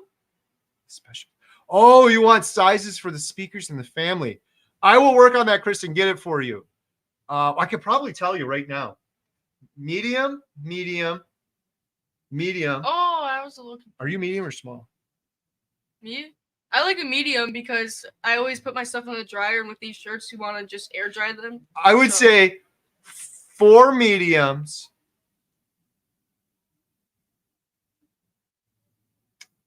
I would say 6 mediums. Oh, wait a second. An extra large, and maybe 2 larges. And Chris, if I'm wrong, I'm going to have a whole bunch of shirts. We're going to have a whole bunch of shirts there. We just reordered. We got a whole package of them. So if I'm wrong, we'll make it happen. We'll figure it out. Who's your carnivore? Bill's happiness shines through like the sun, 100%. Jan said, I love salmon. The best I've ever had was in the Pacific Northwest. Nourishment Redacted. Ellie, how's it going? She's got a great YouTube channel. Who designed the HomesteadHow or the Healing Humanity logo? We got lots of HHs. Was that Adam? Shout out Adam from Carnivore Today. So good. He's so talented. Adam came up with that design. I love it. So glad you got back safely. Yeah, Adam at Carnivore Today, 100% knocked it out of the park. I love it as well. Question, Kerry, does your sister have a YouTube channel? One of my sisters does, Holly. It's called Life and DIY, and she's carnivore. She actually went off for a while and added some fruit back in because she's having trouble sleeping. But she recently, speaking of Nourishment Redacted, she recently redacted herself and said, no, she was having trouble sleeping because of coffee. And she quit the coffee, and I think she's going back to full-on carnivore. She's really meat-based. She's eating a proper human diet. I'll tell you that much right now. She has a YouTube channel. Everything got better after the coffee. Everything got better after getting rid of that coffee? I drink coffee every once in a while, but now John made it at the Airbnb, and now I'm hooked on it. I'm like, oh my gosh. But my older sister, Melissa, does not have a YouTube channel. I've encouraged her, but I think she's got Instagram and an Etsy shop. And when she finishes the sign, I want to shout it out for her. But she was like, don't do it yet because she wanted to tweak a few things, her profile or stuff like that. Question for Emma from Nancy. Question, what are Emma's plans after she graduates? I hope it has something to do with photojournalism. Yeah. You have no clue, right? Not really, but I'm hoping that my sister Katie and I's business goes good. You want to be an entrepreneur and you want to run your own business and be your own boss? I'm really passionate about this, and I want to make a bunch of natural products, toothpaste, deodorant, sunscreen, everything, because it's not only as important as what you put in your body, but what you put on your body, because your skin absorbs 60 to 70% of what you put on it. So yeah, I'm going to repeat that once because that's huge. When Emma told me that, I was like, is that true? 60 to 70% of what you put on your body, whether that is suntan lotion, deodorant, or makeup, that goes into your body. And those are a lot of chemicals we can't pronounce. Sunscreen, it's just so sad. Sunscreen, when I see people putting it on their children, I'm like, oh my gosh. Sunscreen usually has 20 or more ingredients, not ingredients, chemicals in it that if you read the back of sunscreen, I guarantee you cannot pronounce one thing on it, let alone know what it is. And people are putting it on their children. It absorbs into your bloodstream. So now you may be like, well, what do we do, Emma? Well, there are natural alternatives. Everyone has mixed opinions, but personally, we don't wear sunscreen because we're carnivore, and that's just been game changer. I've never been able to get tan before, and I'd get awful burns, and now carnivore I tan. But anyway, safer alternatives are natural ones. There's non-nano zinc oxide, which is larger particles, so it won't penetrate your skin.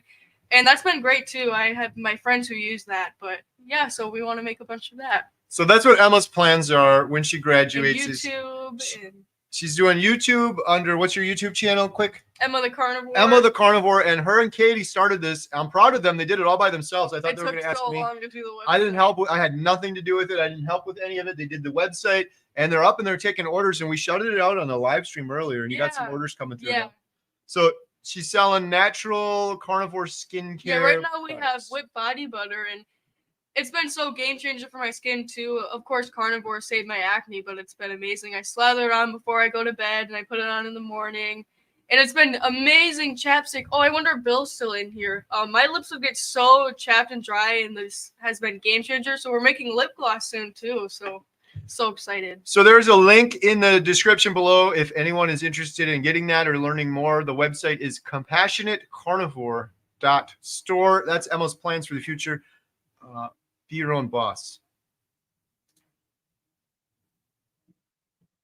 Speaking of, I'm literally going in order. I didn't stage this. Good question, Brett. Who's your carnivore? Unrelated to Bill, but I wanted to ask how Emma and Katie, how the sales of their whip tallow are going. It's an amazing product. Oh, it's been so fun, exciting. We're getting orders, and it's just so exciting. We actually, we can't turn the camera, but we have a setup here where we have all our jars. They've taken over my office at the movie Katie theater. and I split the money to get a mini fridge, and we got all our products, and it's just been so amazing. The post office is closed today, but we're sending out a bunch tomorrow, and yeah, it's just been so exciting. Cassidy Art said, Kerry, I love the documentary idea. Hope it's going well. It's going wonderful. Thank you. Bill from Alaska is awesome. Please check out Hal Cranmer of Paradise for Parents Residence eat carnivore and keto with amazing results. That is cool. I will check that out. Fuji Carnivore said, Bill is far exceeding what he expected to be a year ago. He just wanted to walk out the front door and look at all the things he's been able to do. Costco, Walmart, Hatcher's Pass, four-wheeling. Oh, and by the way, he is able to support himself and make a living off of sharing his story and wisdom. He's got Element sponsorship. That by itself, I think, is absolutely incredible. Being able to make a living stuck in your house while he's healing himself. That's a huge achievement.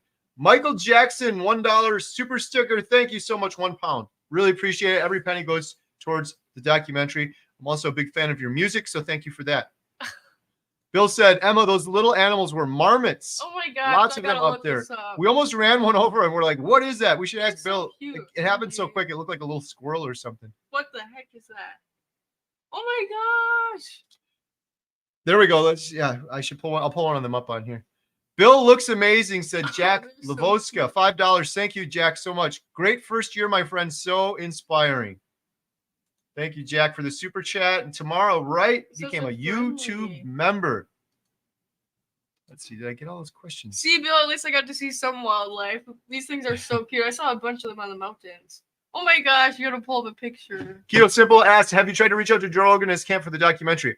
I have a couple times. He's obviously a very hard person to reach, but if you guys are inspired by what we're doing, I think the more messages we send him, the more likely he is interested. And the thing that's so interesting to me is his very good friend who's been on his show several times, Dr. Jordan Peterson, watched our trailer and tweeted it out to 6 million followers he has on Twitter. And Dr. Jordan Peterson's wife, Tammy Peterson, is going to be in the documentary. So I think Joe would be interested in if he knew more about it. So please shout it out. Send him our Healing Humanity website or some of the videos we've done. Question, how did Emma and Katie decide what products to use in your skincare products? So before we decided to do this, I would always make my own. It's just been amazing and game changer. And I looked at all the benefits for the ingredients, which everything 100% natural, and it worked amazingly. So, yeah. So we had a couple comments. Compassionate Carnivore Diet Store is the name of Emma's store. And then Paulette. So nice. If you haven't yet, check out Emma and Katie's products. I'm already reordering. I think Bill said, Emma gave me a jar of her whipped tallow skin cream. It's so good and really top quality. I highly recommend it. So here's a side story. Bill said he put it on. He said, when you come back and film me tomorrow, I'm going to look like Brad Pitt. And then he was making jokes that he's going to be all red and burnt. I said, I hope we don't go back in and Bill opens the door and his face is all red and like peeling or something. It was a joke. No, that was really nice. Thank you, Bill. And thank you, Paulette. Oh, yeah, Bill. Yeah, so the lip gloss with chat, I'm going to be sending you that soon. So that'll be amazing. When you're outside on adventures, you can just have it. And it's perfect. Good to go. Question, Haley Sawyer, why are chemicals we can't pronounce bad? I think anything where we don't know what it is bad. If we don't know what it is, I think it's probably bad. That doesn't necessarily mean that's true. Most of them are awful. Most of them are awful. Maybe there are some things that we can't pronounce or understand what they are that aren't bad for us, but I believe most of them are. Here's a prime example. I saw this on Instagram the other day. Someone showed Mountain Dew in the United States and then Mountain Dew in the UK, and they showed the ingredients. And there's like 10 ingredients in the UK, and there's like 25 in the US. And the 15 that we can't pronounce or know what they are all pretty darn bad. And they're doing it because it's cheaper. We get addicted to it, and you could just get away with anything in the US because most of our citizens here are just like, we'll just eat anything, whatever. We're brainwashed. We're confused. So I guess I would say not all things we can't pronounce are bad, but probably most of them are. I don't want to put something in my body if I don't know what it is. If you look it up too, it's like, wow. Oh, it causes this. I did some videos where toothpaste actually absorbs so much because you know how they make medication that goes in your cheek or under your tongue?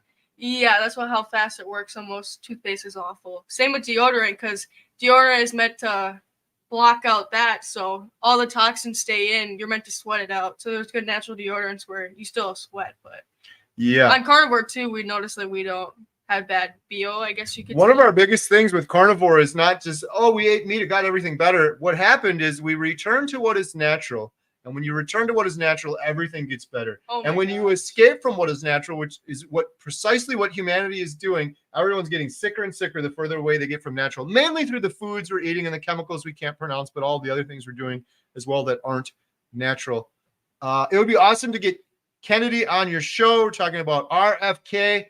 I agree. I saw stuff on that. I reached out to his team when he was still running for president. Now he's supporting Trump, and they're going to talk more about how our food system is full of toxins and poison. Yes, it's a huge thing. I would absolutely love to interview him for the documentary for sure. He's How one old of the. Is he? I saw videos where he's ripped. Oh, he's ripped and he's doing pull-ups and stuff. Yeah. Yeah. No, I'm with you on that one, Bev, for sure. I've already reached out to them. Maybe we could again. Just little me reaching out doesn't always do a lot, but if people are excited about it, send him. Say, hey, look what's going on with this Healing Humanity team. Maybe one of our YouTube videos or something with Bill that would get him excited. Tina said, I just joined the stream. Could you show pics of Bill again? No, but you can see those. If you rewind, you can see the photos I showed, but you can see more pictures of Bill on his channel. The video that he recently did, he showed a whole bunch of before and after pictures. Everything we just talked about is on Bill Nott's channel. Bill said, woohoo. JJ and Eric, oh, my friends. JJ and Eric came out to our Thiensville meetup. I've been watching their YouTube channel. They have an awesome YouTube channel. It's so fun. Sometimes there's YouTube channels that are serious. Sometimes there's YouTube channels that are boring. Sometimes the guy's just screaming at the camera all the time and needs to shut up. That's me. JJ and Eric, they just have this pleasant husband and wife. They're talking, and it's a wonderful YouTube channel. This is Eric. I just found out that JJ has been using beef tallow on her skin. I knew she was irresistible, but I did not know it was the beef pheromones. There you go. Something to it. I'll tell you what. Andrew Lee said, I'm glad that Tammy P is in the documentary. JP would have been nice, but too many people have an automatic negative view of him, and that would limit the reach. Yeah, well, we'll see what happens. We were invited out to their home, and if he's there, I'm not gonna not ask him. But I'm really interested to share Tammy's story because a big part of our documentary is also cancer. And she had stage 4 cancer and was told you only have months left to live. And she's thriving, and she was on carnivore during that whole time.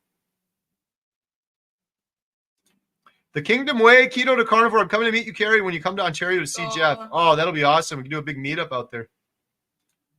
Jen is shouting out Emma's thing. Nan Christ asks, Emma, have you heard about using vanilla as a mosquito repellent? Another angle for you. I've tried it and it seems to work. What? Haven't heard that one yet? No. Emma's gonna take a picture and do some more research on that. I haven't heard that one either. That's kind of cool. Yeah. Julia said, if you can't pronounce it, it probably is a chemical as opposed to a nutrient. Something your body can actually use is a nutrient. I don't use deodorant anymore either. Don't need to. Question, anyone have gray hair reversal while doing carnivore? People say this is crazy, but I used to have a patch. Jen's on here. Jen can vouch for this. I used to have a big patch. Is it still there, Emma? Yeah, he had a big patch of white hair and like ginger hair. I had a patch, and it wasn't even gray. It was full on white, and it was just this one area, and then went back to dark. Dave Mack, who I love, he's got a great YouTube channel. He had hair regrow. He actually had video of him before with a bald spot and started filling in. So my answer to Archangel would be yes. I've seen it personally myself, and I've heard other people talk about it. Sherry Morgan, if trying to gain weight, would you eat more fat or more times a day? What do you do when sweet cravings hit? Is kombucha okay if trying to gain? I would try. Everybody's body is different. Most people are trying to lose weight, so it's a great question. I would try to eat more frequently, and also and do more fat, and see how that works. When I got down to my goal weight, I got really, really ravenously hungry, and it's not that I wanted to gain weight, but I didn't want to keep losing anymore, and my body was just like hungry all the time. And that was when I introduced an additional meal, and that really helped me. Yeah, your body will tell you. I've heard the same thing from other people, so I would try more fat and maybe eating more often. Yeah, and if you get the sweet sugar cravings, that means you're not eating enough fat too. And also another thing, bacon, nice crispy bacon. Bacon helps so much with cravings, and getting more fat really seems to help people with those sweet cravings. And the other thing with the cravings, look at your watch and say to yourself, in a half an hour, this craving won't be here anymore. And if you do that and you look again in half an hour, I almost guarantee you it'll be gone. Part of it is just our brain. Just go to the fridge and take a bite. Try more fat. Far more into carnivore, you'll just be. Otherwise, the sweet cravings for me, I had them the first maybe 2 or 3 weeks while you're getting into that deep ketosis, and then they go away forever. Is kombucha okay if trying to gain? I don't. Is that? It's a fermented liquid, I believe. I don't know the answer to that question. I think fermented foods is something I want to explore a lot more, in particular, like raw dairy. So I don't know, but if anyone else in the chat can answer Sherry on that one, please do. Question, Emma, what do you use for deodorant and toothpaste then? Me? Oh, it's still iffy, but right now I'm using the native one where there's still like, but. So it's a brand. Emma uses a brand name called Native that has a little bit of stuff that's still questionable, but it's better for her. I don't use deodorant, but the toothpaste, I need to brush my teeth because I have braces. You don't do any deodorant at all? No. Do you still stink or smell? I hope not. I don't think so. I used to be, before I did carnivore, I would have to put deodorant on constantly, like 3 times a day. It's a crazy thing. And I would sweat a lot too and get like armpit stains, and now I don't. I don't use deodorant anymore either. When I went out to Austin, I tried it for a couple times because I was worried I'd start smelling, but I almost never smell. I swear it's like the toxins in the food we're eating coming out that smell. Every now and then on carnivore, though, I have had stinky pits. I got to be honest, but it's much more rare than before. So when it happens to me now, I'll usually take a shower and then I'll do it again. I get scared about deodorant now just because of her, and 70% of what you put on your body goes in, and then you're putting it in your armpits, and you're blocking those, like, some of those smelly toxins from coming out. Call me crazy, but I don't do that. For toothpaste, she uses, what's it called again? Native. Native. It's a brand. I use the same thing that she uses when I do, but I almost never brush my teeth anymore. But I want to make, there's so many stuff that I just want to make. The only time I brush my teeth is if I'm doing an interview with somebody like in Austin, or when we were just in Alaska.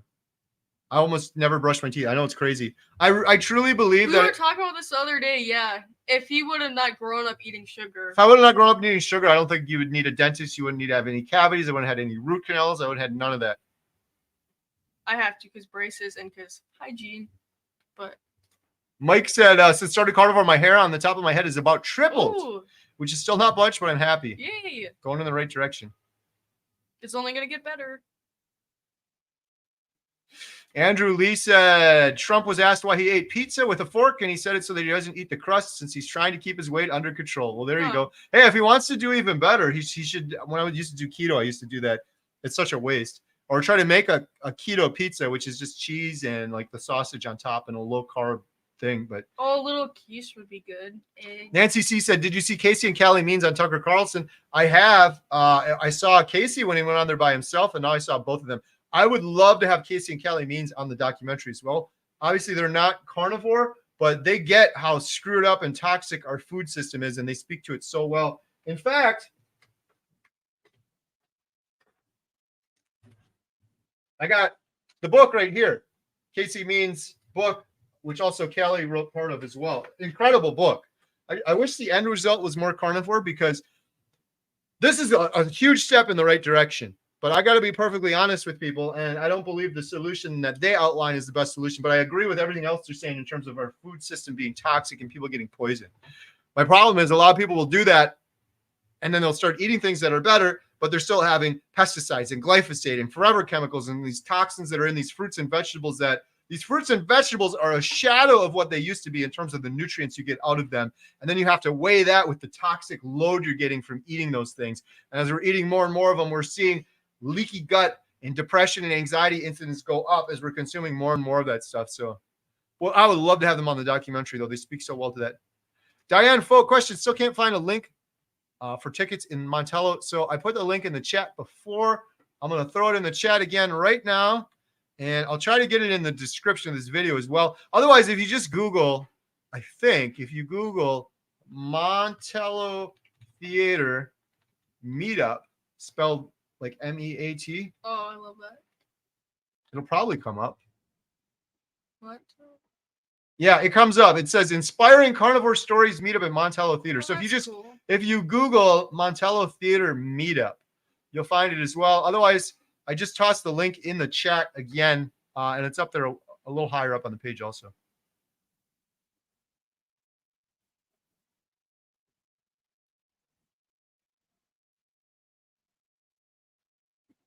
Another one for Emma. Did you know lavender is a natural mosquito repellent? I did not know that. You should dig into that more, because you could offer. That's a big thing, mosquito repellent. I didn't even think about that. We were so worried about that in Alaska. We are so blessed.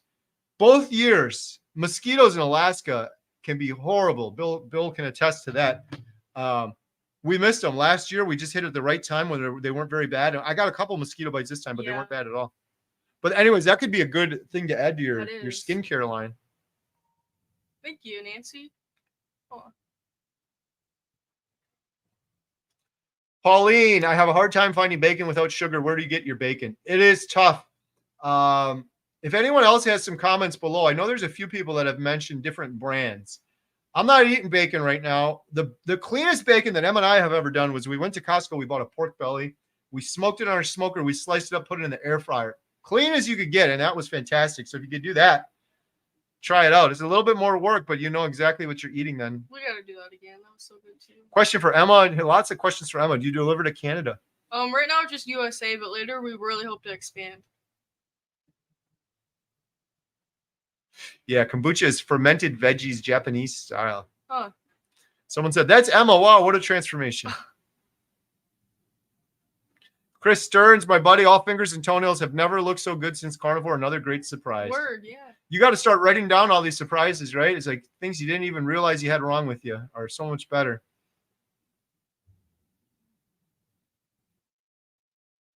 Someone said they use David's toothpaste, which is great. I'll look to that check up. into that one. Someone suggested using baking soda for brushing your teeth. You know, back in the day, they used to use ash, firewood ash. Emma, you're going to try that one out? Yeah, that's what I want. We did a big video on when we were just doing homesteading videos about reusing firewood ash, and that was one of the most popular videos, was reusing firewood ash, and one of the ways was to brush your teeth, which we've never tested. You going to test it? Yeah. Look, I want a commitment right now. Okay. Emma's going to test brushing her teeth with firewood ash on your YouTube channel, which is Emma the Carnivore. And that's going to be coming up within the next 2 weeks. 2 weeks, yeah. 2 weeks. Everyone go subscribe to Emma the Carnivore. She got a video she did with Bill Nott. Did that go live yet? No, I think I'm going to post it tomorrow. Tomorrow, Emma the Carnivore. It's an exclusive interview. Breaking news with Emma and Bill Nott. And you filmed it. We filmed it at Hatcher's Pass. Yeah. Was that yesterday? I just kind of gave it. Was that yesterday? Holy cow. I'm so tired right now. Had to have been. I think it was yesterday. The time difference is so weird. It might have been yesterday or the day before. Right before we went to the airport, we stopped at Hatcher's Pass again, and we got the camera. I basically had an hour of sleep, and he got to sleep because I drove all the way home. So, Carnivore Hercules said, if you're sweating heavily, your body is expelling toxins, and when you're using deodorant, you're blocking the expulsion of toxins. I almost said that right. Eliz, 089, half coconut oil, half baking soda is a good deodorant. But... Let me take a picture of that. Hey, there we go. It's Emma, look at this. Kerry and Emma, it's Barbara Anderson from Seward. So much fun meeting up with you. We met you at the state fair, right? Oh my God. We were talking about you earlier. That is so cool. What a small world. I got to tell you, it was awesome meeting you. Barbara, you were 300 pounds. Is that right? She looked incredible. I couldn't believe it when she said she was 300 pounds. And she was there with her grown daughter, I believe. It was so nice chatting with her. We were talking about all sorts of different topics, but that is so cool. I hope you enjoyed the state fair. Emma and I really enjoyed our big turkey leg and meeting you. Yeah. Oh, that's so awesome. Sherry Morgan said, I'm in love with kombucha and I think it helps my digestion. Wait, what is that again? It's a fermented liquid from vegetables. Tea, I guess. Sherry, I'm going to dig into this more. I interviewed a woman, Malia. I think I'm saying her name wrong. Everyone's getting fired up about the interview. She was talking about how important our gut biome and bacteria is to healing. So much more important than I ever realized. I'm having her back on the channel because I am learning so much. I have so many more questions. She is a big proponent of probiotics, and kombucha is a probiotic. So I'm going to ask her about that for you, and I'm going to ask her about it for me in general. The main thing she was talking about was fermented dairy, like raw milk turning into... Putting it on your skin too, right? Yeah, putting it on your skin. She said when it turns into yogurt, that used to be the usage of yogurt. So much information, interesting information. I have so many more questions. Wait, did you guys do a video?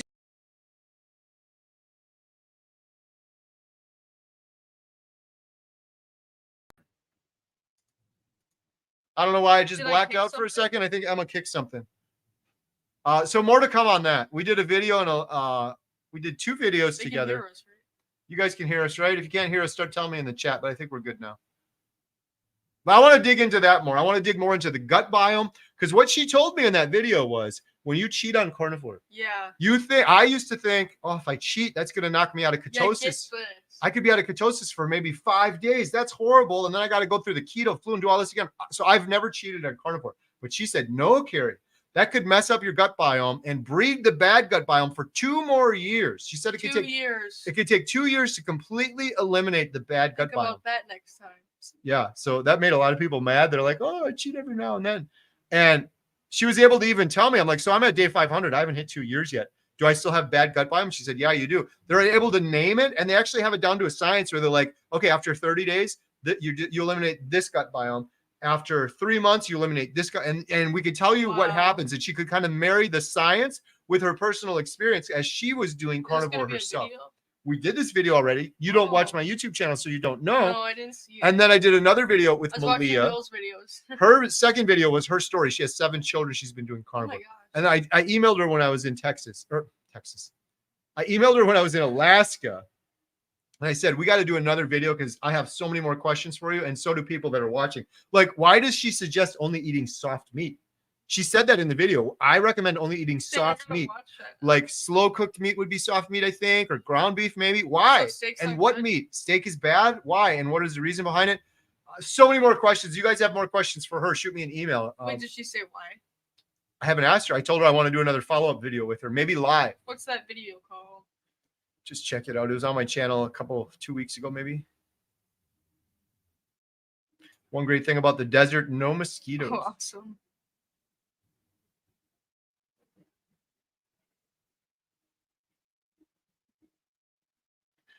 Jan said, long before I went on keto in 2008, I told my fellow nurses, if sugar or its other names are in the first 3 ingredients on the label, don't eat it.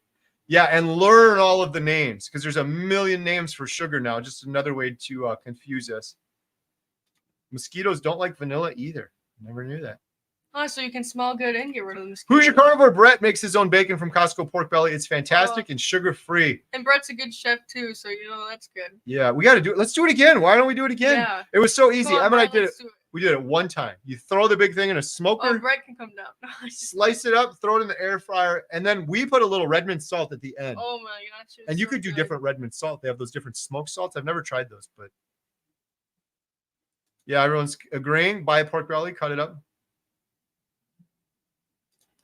Julie found a sugar-free bacon at Publix in Alabama.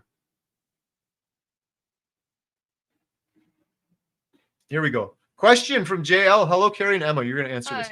I've been on carnivore after many years on keto. I'm very close to my weight, but I haven't lost weight. I've actually gained 5 to 6 pounds. Can't seem to break the stall. How long have you been on carnivore? You can't ask questions. You got to just answer it off of that info. Okay, are you eating cheese or are you eating coffee? Because cheese sometimes stalls people out. I have cheese every once in a while and I'm fine, but if you're eating cheese every day, I definitely recommend going off it or just doing it every once in a while. Same with coffee too.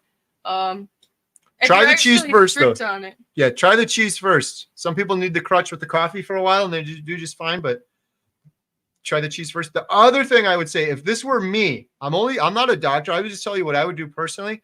If I'm doing carnivore, it is not a stretch to go from carnivore to lion diet. I'm not saying you have to commit jail to doing lion diet the rest of your life, but if it were me, I would commit to doing it for 3 days and then I would see how I feel. And I can almost guarantee you, you're going to the weight will start dropping off.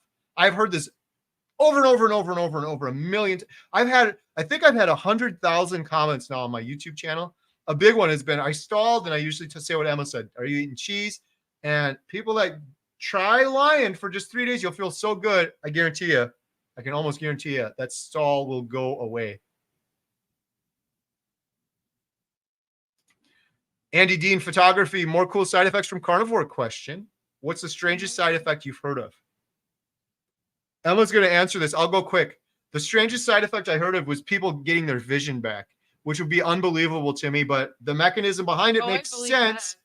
A lot of people lose their vision, especially with type 2 diabetes, because of inflammation. Back of the eye gets inflamed and the vision, they start seeing floaters, and then the vision starts to close up and go away. I heard that from Dave Mack. He interviewed a man that was crying and saying he could see his daughter's face and make out her face for the first time after doing Aw. carnivore because his vision started coming back. For me, that one of the other strange ones is the brain fog. It's not strange, but it happens for every single person. And almost nobody starts carnivore because they say, I just want to do this solely for brain fog. It's usually I got to lose 50 pounds or I'm clinically depressed or it's this other reason. But everyone's like, I didn't know how bad the brain fog was until I got out of the fog and I think so much more clearly.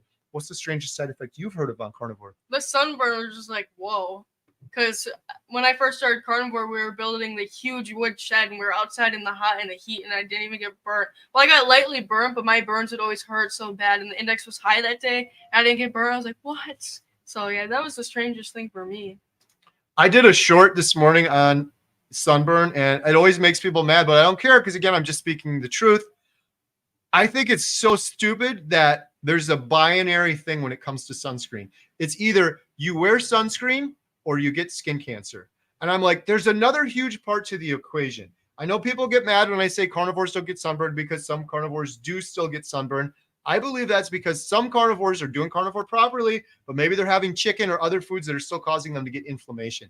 I believe a big part of people getting skin cancer or sunburn is their skin is highly inflamed from the foods they're eating. And if you continue to eat highly inflammatory foods and then your only solution is lathering on suntan lotion, I think there should be more to the conversation. People should realize, I think a big part of it is the combination of being out in the sun while you're eating highly inflammatory foods and putting your body into a state of systemic inflammation, chronic inflammation. Your skin is more likely to burn if it's chronically inflamed. Argue with me if you think that's wrong. I don't think I'm wrong there. And explain this to me then. How come so many people with these skin issues, autoimmune disorders, vitiligo, rosacea, people that have skin issues, they find incredible healing from doing what? Eating a carnivore diet. Well, why is that? Because they're eliminating the inflammation. I believe that highly inflammatory food makes your skin much more susceptible to burning and therefore skin cancer. And the only thing most people talk about is, well, you gotta have sunscreen. No, maybe you could change your diet and get rid of highly inflammatory foods that you were never intended to eat, and maybe your skin won't burn as bad as it used to. Sorry, I just went on a rampage there. I did a short on that this morning, and it's so funny. Like some people get so mad at that. You're being irresponsible. I'm not. If you want to wear suntan lotion because you're scared of skin cancer, go right for it. I'm not telling you that. I'm just thinking that you should. I wish I knew before that it's not just a simple binary thing, either wear sunscreen or don't, and that the food has a huge part of it that nobody talks about ever. So and what about this, Emma? Prior to the 1930s, when sunscreen was invented, was skincare must have just been ravaging the world. People must have been, people were outside so much more back then. Now some people argue, well, people wore longer clothes, but skincare still, skin cancer should have been killing so many people before sunscreen was invented. It should have just been rampant. Part of the reason it didn't, though, too, is we weren't eating this crappy food back then. It's getting worse and worse. It's so sad. Yeah. And kids, too. I think, was that her book? I'm getting mixed up with the vegetarian book and a different book I was reading. But this is the Living. The woman we met in Alaska at State Fair, she's down. Barbara, 303 stars. She's at 238 now. I could not believe it, Barbara, when you said you were 300 pounds. I was like, oh, another person that's doing well on carnivore. You look incredible. Stunning. And she had the carnivore glow. There were thousands of people at the state fair. I bet you Emma and I could have sat there. We could have been like, she's a carnivore. She's glowing. She's got the carnivore glow. She's got the carnivore energy. What is that? That's what a proper human looks like. No inflammation. No inflammation. Resting witch face. Oh, I like that. Jen's got a resting witch face. Jen and I were just joking about that upstairs because someone spilled their drink and Jen gave him the rest. I said, you got to watch that. She gave him the face. She was very nice to them, but she's got the resting witch face. My grandkid said I don't snore anymore after only 4 weeks on carnivore. It's incredible. Most people snore. They won't tell you this from inflammation. Yeah, he used to be a bad snorer. Like I remember when we would all get a hotel room, I was like, oh my gosh. And especially my room's right next to him. I could used to hear him snore, and now. If you are watching this and you have snored a long time and you think I'm crazy because I only eat carnivore, I only eat meat, you think I'm nuts, that's fine. But I'm telling you, you probably believe that you are snoring because you're overweight.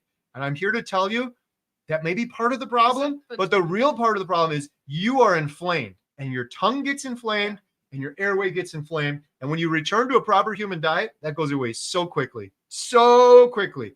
I did not lose 1 pound of weight and I completely stopped snoring. Explain that to me. And I snored for years. I went into multiple sleep studies. I was on 2 different CPAP machines over the years. Every night I had to strap the mask to my face. And I was hopeless because I thought the only way I can do this is I got to lose 80 pounds. I got to lose 100 pounds. Then I'll stop snoring. That's what my sleep doctor told me. You're snoring because you're big, dude. You got to lose some weight. And nothing I'd ever done had helped me lose weight and keep it off. So I'm like, it's hopeless. I'm just going to snore the rest of my life. No, it's just inflammation. Everybody in the world, Emma, should be worried about inflammation, right? They're not. Oh, you're eating carnivore. You're going to have a heart attack. That's all they think about. Everyone in the world is walking around in a state of chronic inflammation, which leads to cancer, Alzheimer's, dementia, type 2 diabetes. It's all from eating highly inflammatory food and insulin resistance from eating the wrong things. Lori said the interview about gut microbiome was awesome. Oh, thank you so much. All credit to Malia there. I'm like, well, let's do this video. I don't know what she's talking about. And at the end of it, I'm like, this was so interesting. I have so many questions. We only had an hour, and I had another call right after that. I'm like, we got to do more. All right, Emma, you talk more. I'm talking too much. Oh, anybody got some great books on fermentation and gut biome? No? Sorry. I will ask Malia. I will ask Malia that. I got to ask her how to pronounce her name. I think I'm butchering it.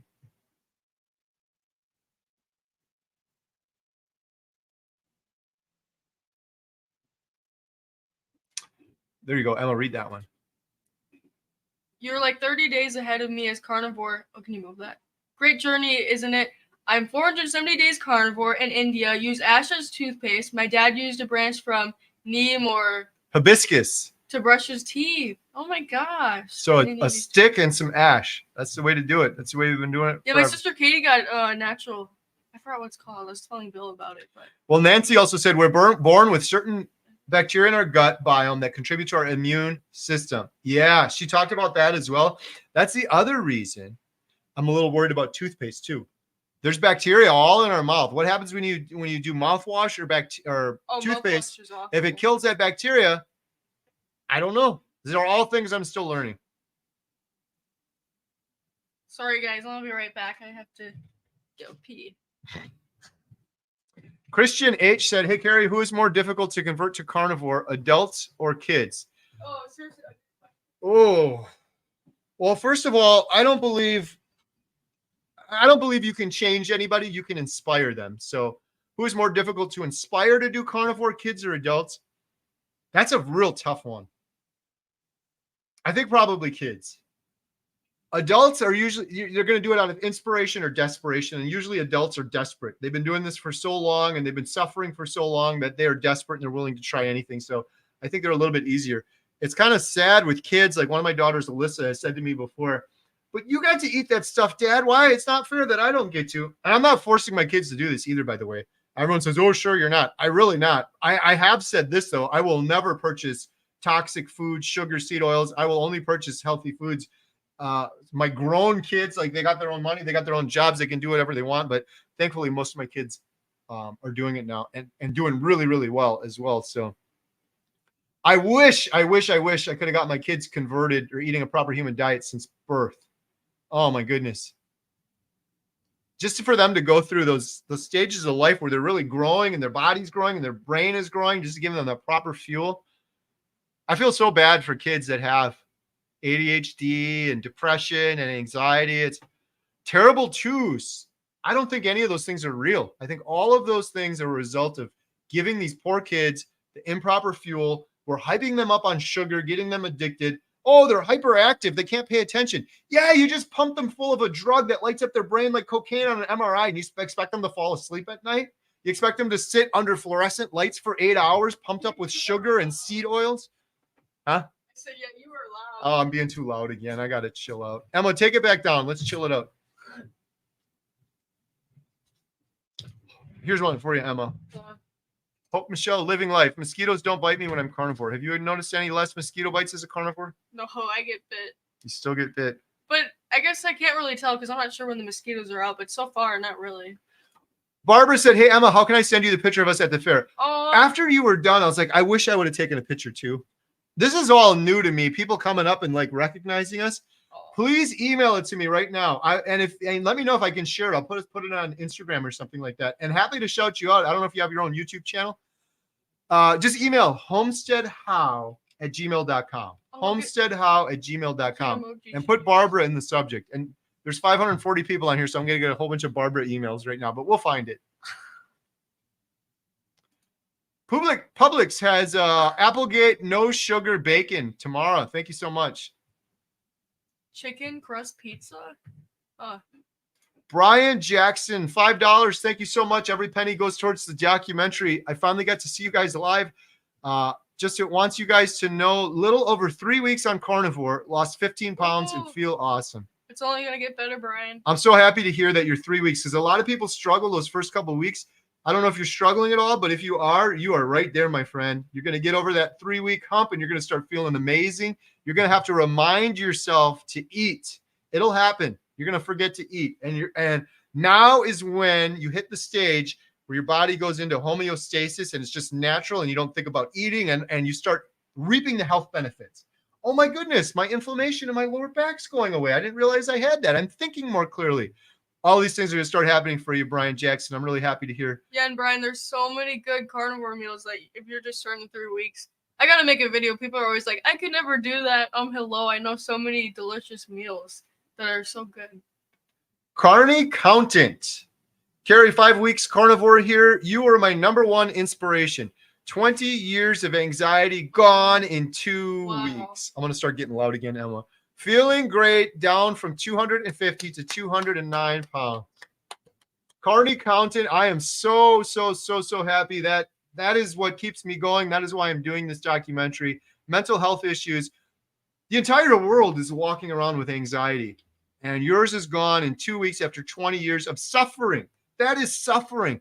Imagine the toll on your body all of that unneeded worry did.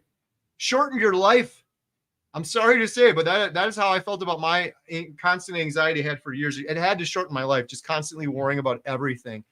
And now it's gone. I have none of it anymore, and you have none of it anymore either. I'm so happy to hear that. Congratulations. Brian Jackson, no longer on depression medication too, and just got off a statin because of horrible side effects. That is incredible. It just gets better. Your mood, the depression, anxiety goes away, but your mood will start to improve, and you're going to start loving life more and more. And that's how all humans would be if they just ate a proper human diet and stopped poisoning themselves. Toxins, seed oils, and sugar.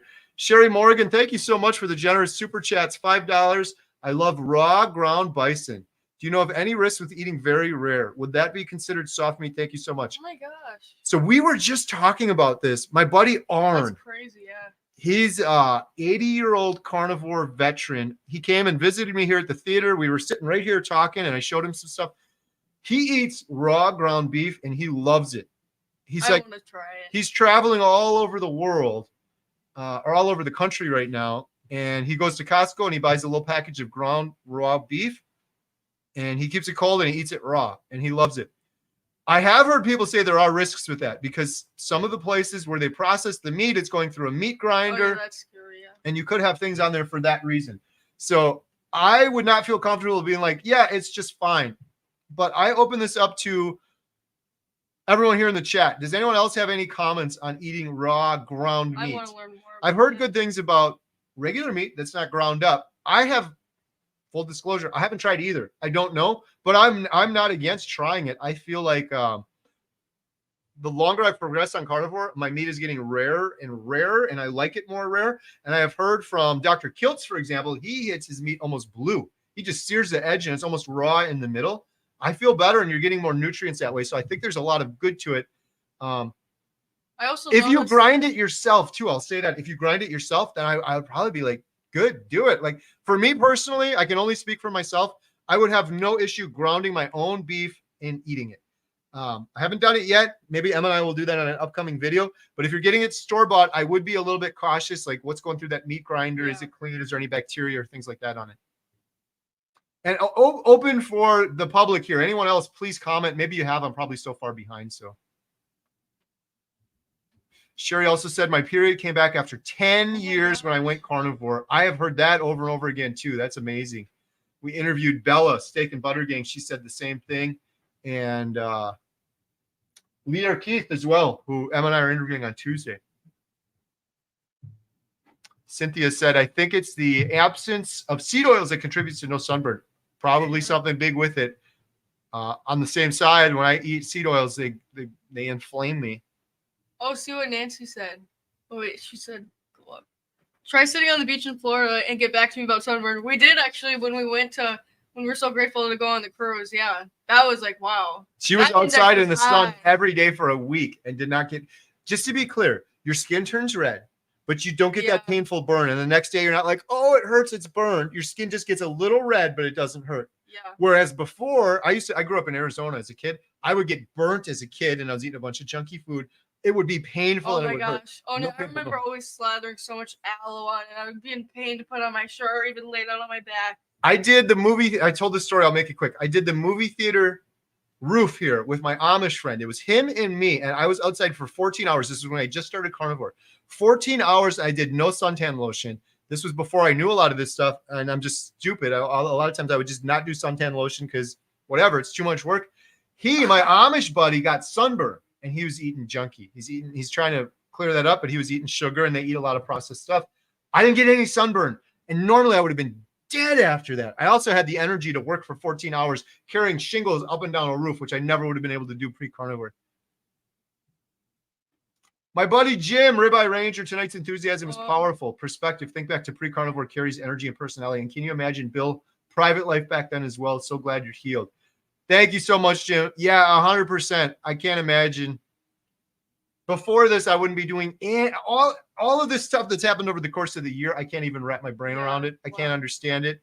The enthusiasm comes from the passion. The passion comes from just seeing this incredible healing myself, my family, and then all of these individuals. I'm getting inundated, Jim, lately, and I'm not complaining. It's the biggest blessing in the world. I'm getting inundated with story after story after story of healing. And knowing that there's so many people out there in the world that are just like Bill and just like Kerry. I used to be hopeless. Just want any sort of tool, any sort of solution. We have it. We have the answer for those people. How do we get this message out to them? That's what keeps me enthusiastic and passionate about this, is hearing so many stories of healing like that. Archangel said, after doing carnivore for a while, I've noticed I'm no longer allergic to cats and I haven't had a cold in a very long time. That's incredible. Yeah, I believe it. A lot of people's allergies go away. I think that's due to inflammation. When your airway, your nose, your sinuses, all that stuff gets inflamed, maybe you're more susceptible to allergies, whether that's from nature or a cat. Question for Emma. How old is Emma? I'm 17 years old. 17. Yep. 17. Everyone's answering already. Oh my gosh, I got to hurry up. Sunscreen and the standard American diet causes skin cancer. I believe that to be true. And. Oh, you said, and the standard American diet. Yeah. Eating highly inflammatory, unnatural, toxic food that we shouldn't have been eating, that put our bodies into a state of constant inflammation. That's what Professor Seafried told me about cancer. He said cancer is caused from mitochondrial misfunction. In most cases, it happens from chronic systemic inflammation. You can get that from smoking cigarettes. People get cancer from smoking cigarettes, or you can get it from having your body in a state of chronic inflammation for years and years and decades from eating highly inflammatory foods. It's a little cold in here. Mark Smith said, I have fair skin. I got sunburned so easily all my life. Now at 65, I've been out in the sun more. This year, had outside all day, 4 days, and I got too much sun, but not painful.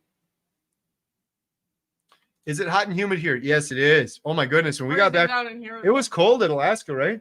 We had the wood stove go on. We're like, winter's here. Leaves were changing colors. Yeah, that was so crazy to just go from freezing to. Now we're back here and it's hot and hot muggy out. Carnivore Hercules snoring went away too. Brian Jackson doesn't need a CPAP machine anymore.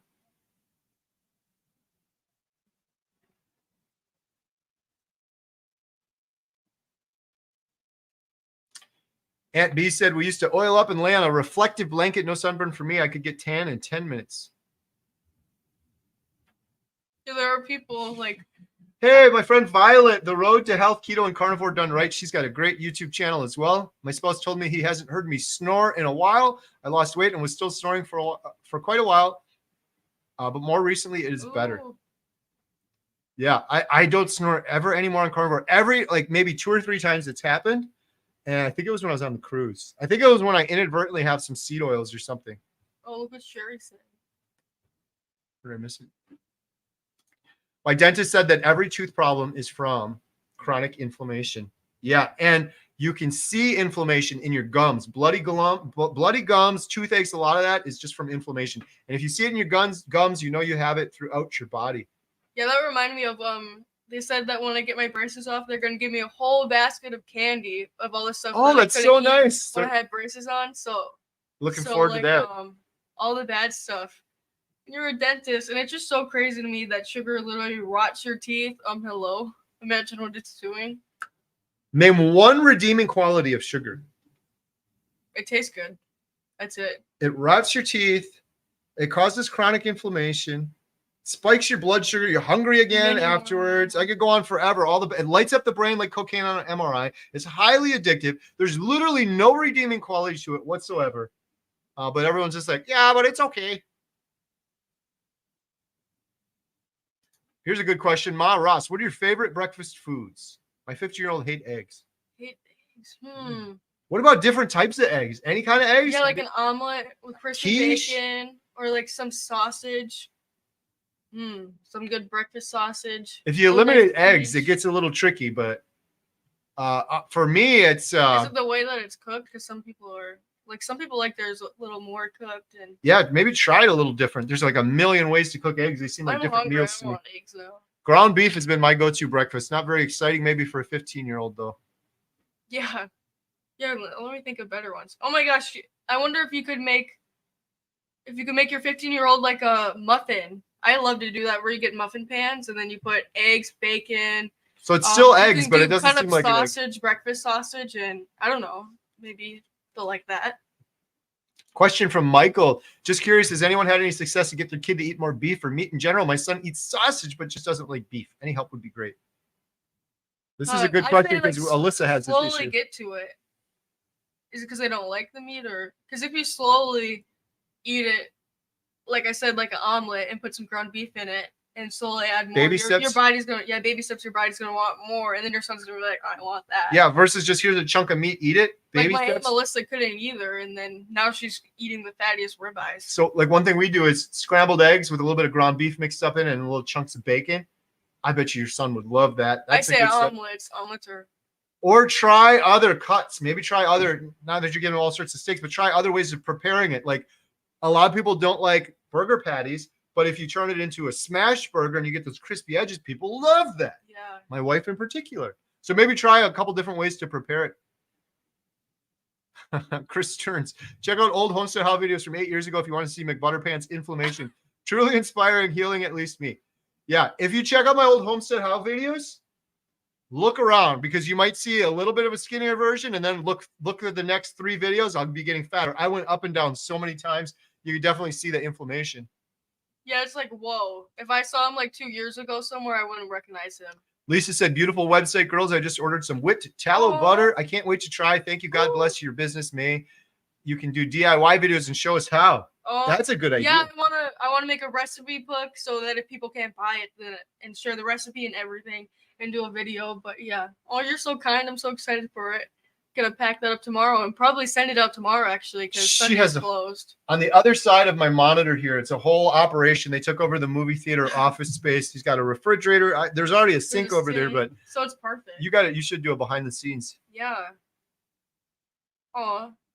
Hey, it's my buddy Rhett Rogers, one of the Carnivore brothers. How's it going, buddy? Thank you for the welcome home. I am so happy to be home. I miss Jen. I miss the girls. I miss my animals. But you miss Bill and Daisy. But I miss Bill and Daisy. There's a calling to Alaska. So for the next couple months, we're going to be like, I want to go back to Hatcher's Pass. He was watching a YouTube video yesterday of Alaska and the beautiful mountains in the back. I was like, oh my gosh. 10 months. 10 months. We might have to drive there next time. Some 'cause people Mom's in coming back. Alaska probably think that's normal and don't even care anymore. That's a sad thing. That's what happens with the human brain. It becomes normal. Same here, because now when I got back to Wisconsin, I was like, oh my god, she's actually beautiful too. But Yeah, that's one thing that's annoying with the brain. We get into these patterns and routines, and things that are amazing that we should be thankful for become normal. A lot of people do it with their food, but happens with our surroundings too. I bet you a bunch of people, we see that when we get off the plane in Alaska and you see the mountain and the cloud is just floating or you there. go to Walmart We're all and there's like, mountains behind. That's beautiful. And everyone else is just like, I see that every day, whatever. Papa Carnivore, 570 days today. Woo. That's incredible.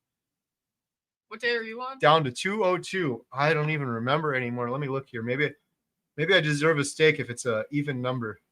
Let's see. Even number. Oh, it's my favorite number. I deserve a steak. Way. 524. 24 is my favorite number. I've been carnivore for 524 days. Wish I would have had it. And I've been doing 27 days of strict line other than the salmon and turkey leg I had. 524. The first week of calmness is, or the first week of carnivore is heaven. That calmness. Yeah, isn't it something? And then you start realizing you can feel like that forever, and you should feel like that forever. And you only don't feel like that, not because you're doing carnivore, but because you're not poisoning yourself anymore. Yeah. Emma, if you start making natural shampoo bars, I'd love a rosemary one. Oh my gosh, I'm so excited. I want to do that too. What's this brand that I can share with you? There's still some iffy ingredients with it, but it's been game changer because I used to bleach my hair. I dyed it one last time to my natural color, and I'm not going to bleach it anymore or dye it at all. And it would take me forever to brush my hair after I got out of the shower. And now these natural shampoo bars have been game changer. I brush my hair, and it's so good. My buddy Lash. How's it going, Lash? I hope you're doing well. Lash has an incredible carnivore story. He's been talking about doing a carnivore ranch, a place where people can go to heal. I am all for it. It's going to happen. Lash said, I hope everyone's having a wonderful day. Okay, this shampoo and conditioner bars, I think it's called Kitsch, Kitsch. I don't know, they've just been so great. There's still some ingredients, but otherwise it's definitely better than the other ones. And it just works so good for me. But I want to make my own soon too. Who's your carnivore? I guess we got some conversation going on in the chat about cholesterol. It's not the worry it's made out to be. I totally agree with you on that. And I get passionate and fired up about that because I avoided doing a meat-based diet because I had congestive heart failure. And I truly believe this. I'm not a doctor. This is just my opinion. I truly believe I was deficient in cholesterol. And I truly believe the majority of humanity is actually deficient in cholesterol. The number that you get when you measure your total cholesterol is useless. It's the quality of your cholesterol that matters. And if you're only looking at the number, you're doing it wrong and your doctor's doing it wrong. It's the quality that matters. And the truth of the matter is most people that are dying from heart disease, they have low cholesterol numbers. So explain that to me. Everything we've been told about cholesterol is so backed up. The reason I get so fired up about it is because I believe that getting that cholesterol is a huge reason that I am succeeding and thriving and doing so well. Once I got that cholesterol, my hormones started to balance. You need cholesterol to balance your hormones. Once my hormones started to balance, my testosterone went up. My sleep improved, which is related to your hormones. My immune system got stronger. I have done strict plant-based diets before where I eliminated sugar, and none of those things happened until I got the fatty meat and my cholesterol went back up. Our bodies thrive on it, and I believe most people. Made up of it. Your brain's made up of it. We're fat heads. Our brains are made of fat. Our bodies, our hormones, they all rely on cholesterol. And I believe most of the world is deficient in it and scared of it. And it's criminal. I guess I do understand how some people are like, I'm scared of bacon if they're eating all that bad food. Then it is scary. I'm trying to catch up on these comments now. Where are we at, Emma? It's 6:20. Question, where has JT been? I just talked to JT yesterday. He's doing awesome. He's going to be here at our October 12th meetup, so you can see then.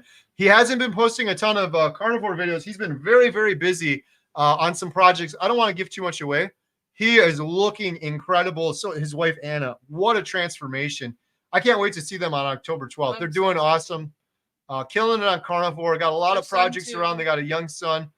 More to come soon on that front. I got to be careful what I say because you got to watch his channel. Go check out Poco Moonshine Family. You'll see some updates on there soon. Yeah.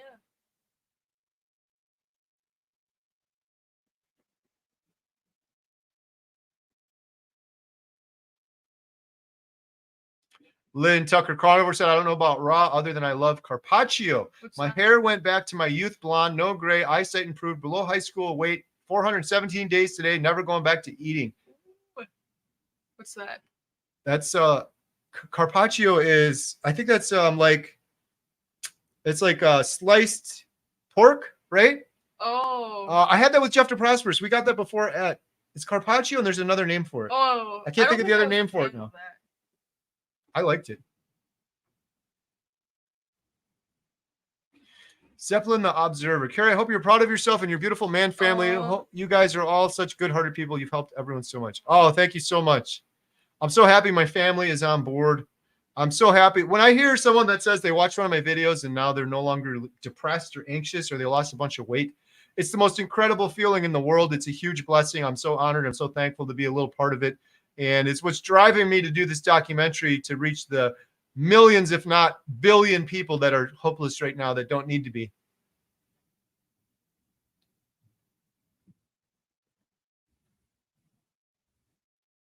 Sugar plus sunlight equals skin cancer. All right, I think we're almost caught up on these. Hello from Tennessee. Hello from Oregon.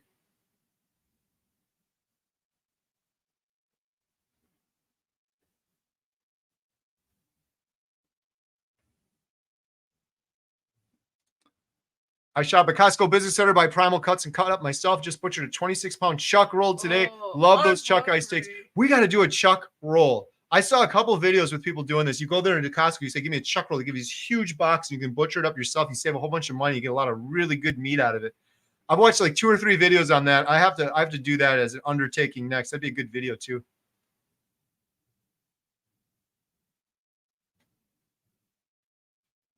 Emma, how about when you see them spray the sunscreen in their kids' face? And the spray sunscreen is 10 times worse too. It's just vaporized, just going right into their body, right into their mouth. And it goes on their skin anyway, which goes in their body. And then they get it in their mouth too. Oh, I'm not judging anyone either, by the way. I'm pretty sure we did that with you when you were little. Just didn't know any better. Yeah. And now a lot has been recalled, and I did a video about it, but I'm scared that like older people, like grandmas and stuff, haven't heard about it or. Emma, would you consider doing a video on making raw cat food? Yes, yeah. You should. I did do one a long time ago, but I want to do an update. It's been so amazing. What's little Daisy's eating the raw chicken and soon the heart and liver, and it's just been so amazing. So my cat Sweet Pea, I could talk about it forever. So I want to try to do it short, but she got bit by our dog a long time ago, and because he got in the way of his bone, it caused her to have problems. We didn't think she was gonna make it. She couldn't even walk, and she had so many seizures, and he had to give her IVs and stuff. And anyway, months later, she started walking, and it was so amazing and a miracle. This was when she was on the hard food, but she had side effects where she couldn't see, and she'd bump into absolutely everything, and she couldn't hear, and her eyes were always shut and foggy. And then I switched her to raw meat slowly off the kibble, and she just slowly started getting better and better, and now her eyes are wide and open, and I can see the beautiful green in her eyes. They're not shut and foggy anymore, and she can hear perfectly fine, and she's so playful now. I have to hide my charger cord, and she plays with everything now. And now she has a little friend, little Daisy, to play with, and now little Daisy is carnivore too. The dogs, it's just been so amazing. Baxter, it's so sad. He used to struggle to breathe, and he would struggle to breathe, and now it's just so amazing. I was like, how old is he? Because he runs and he follows the golf cart, and he's so fast, and they're so energetic, and their fur is so soft. It's like they're puppies again. Because hard cat and dog food is just so awful too. It has so many bad stuff in it that's like, whoa, not good. But yeah. So little Daisy, Alyssa found on the side of the road. We don't know what little Daisy was eating. If it was on the side of the road, maybe it was hunting and finding mice and stuff like that. But yeah, little Daisy is going to be a lifelong carnivore. That's going to be awesome. And so what did you give him so far? Chicken? Yep, just the chicken. And then my mom got something, I wonder if she's in the chat recently, where it's like I guess you could say brat, and it has heart, liver, and everything in it that she got at the butcher, and that's the dogs love it. Sweet Pea loves it. I gotta ask Jen about that. She told me there were some brats in the fridge, and I'm like, what are these for? And they're for the dogs. It's a butcher shop about an hour from us near my dad's house, and they make these up for animals. Yeah. They have other things that are just. We would grind up the chicken too, but we're still doing that. But I think she wanted to try this out. I wonder what the price difference is. Yeah, I don't know. We'll do a video on it. I'll tell you what. We'll do a video on it. Yeah, because so people who don't have grinders. Yeah, if you don't have a grinder, you could probably just ask your butcher, like, here, make this little mix up for me. I'm sure they'd do it. Yeah. When there's a meat, I used to not talk to anybody. Anytime I go to a meat market, butcher shop, even a regular grocery store, even Costco, you can knock on that glass window at Costco. They'll come up. You can ask them anything. I went in there once. I was like, I need a ribeye roast, and the one you got is just like this big. I think we had a family reunion or something. I'm like, if you have one like this big, oh, I'll go back. I'll grab one for you. I'll cut one up for you. You can ask them guys anything. So if I didn't have a meat grinder, I would look into going to a butcher because you could get it highly. That would be a great video. Highly discounted. Yeah, I got to talk to mom more about that. Question, Emma, you have had 2 burgers so far today. Will that be your only meal today? Nope. I'm hungry now after talking about all the food, and I gotta listen to my body. So I think I gotta go. You have a steak in the fridge, don't you? I made 2 ribeyes earlier, and one of them was in the fridge for you. I think I have I'm gonna make burger patties too, but we gotta go shopping because there's no eggs or bacon in. We got to do our carnivore shopping now that we're back now. Yeah. I grabbed a couple things yesterday.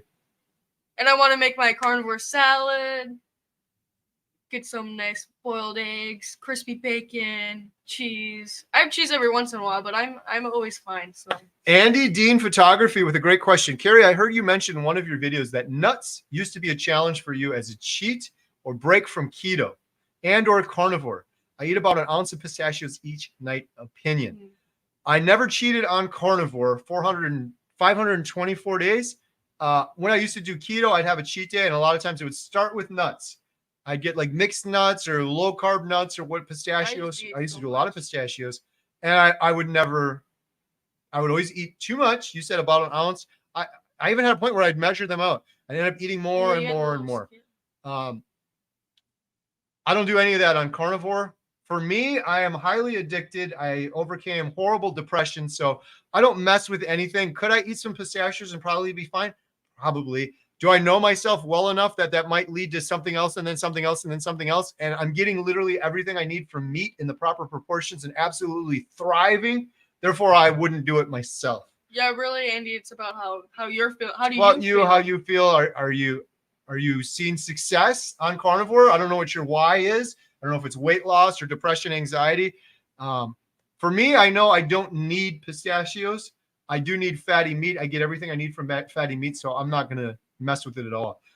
But I'm not judging anyone. I got to make that clear because everyone's like, oh, Mr. Perfect. I was so horribly depressed. Bill said the same thing when I interviewed him. Bill was so horribly depressed and desperate that both Bill and I were begging God, anything, please, on my hands and knees, anything for some relief. God put this in front of me, and now I'm completely healed. So I'm not going to do any sort of cheat or mess with anything ever, ever, ever, ever. And I don't need to. And I've had my blood work done, and I'm absolutely thriving. But that's me. You're different. I'm not telling anyone what to do or judging anyone. I would just say, are you meeting your goals for doing carnivore? Are you meeting your why? Are you feeling okay? Maybe you don't know how good you could feel if you got rid of those pistachios. Yeah. My biggest thing I tell people is, if you're going to do carnivore, you should really do true carnivore for 30 days with no pistachios, because pistachios are not an animal food. You deserve to feel you're optimal. Just see how you feel for 30 days and then bring the pistachios back if you feel fine. Yeah, if anyone's thinking about cheating, don't. It's not worth it. Just think about all the things that are going to happen. Yeah, so I did carnivore when I first started for 75 days strict, and I felt the absolute best. But I was just surrounded by the best people, and no one can make you do anything. So on my birthday, July 9th, I had a cheat day. But keep in mind, I haven't had ice cream or cake in almost 5 years. So that was just so awful. But my point is, yeah, don't do a cheat day. I wish I never did. If I never cheated that day, I bet I never would have cheated again. And it's never worth it. Yeah, it tastes good, but afterwards I always feel like crap. Nobody has ever cheated on carnivore and then the next day said, I'm glad I did that. I deserved it, and now I feel so good that I did that. Every person regrets I'm going to cheat one day. I cheated for probably a week. They never say it even felt good. I felt crap. I felt horrible. I felt sickly. I never felt. My acne came back. I couldn't fall asleep. My body was so physically exhausted. I couldn't even sleep. It was just so awful. Lash, my buddy, I want to go to Alaska next time and bring all my photo gear. Listen. Bill and I are talking and planning. What if we did a huge meetup next year, 10 months from now-ish, when we go back for Bill? I don't want to put anything out there yet because Bill and I are still chatting about it, but stay tuned. Just keep that in mind. Stay tuned. Papa Carnivore, I used to have dangerously low testosterone, but now my levels are off the charts. That's what I tell my people that are my age, my peers, that There's still some of them that make fun of me or say, oh, the carnivore thing, ha ha ha. Despite all of my improvements, I just say to them, well, good luck with your man boobs and your low testosterone. Enjoy that. I have neither of those anymore. My testosterone's through the roof. Oh, is that mom? Uh-oh. Did you clean everything without us? I do everything. Jen, you want to say hi to everyone quick? Cold down here? Jen just cleaned the whole movie theater for us. The movie's over with. Emma, you are such a sweet girl. Do a recipe book. Oh. Jen wants to say hi to everyone quick. We're going to wrap up on these comments. So many good comments here. Thank you guys so much. Lynn's favorite number is 17, and she's on day 417 right now. Wow.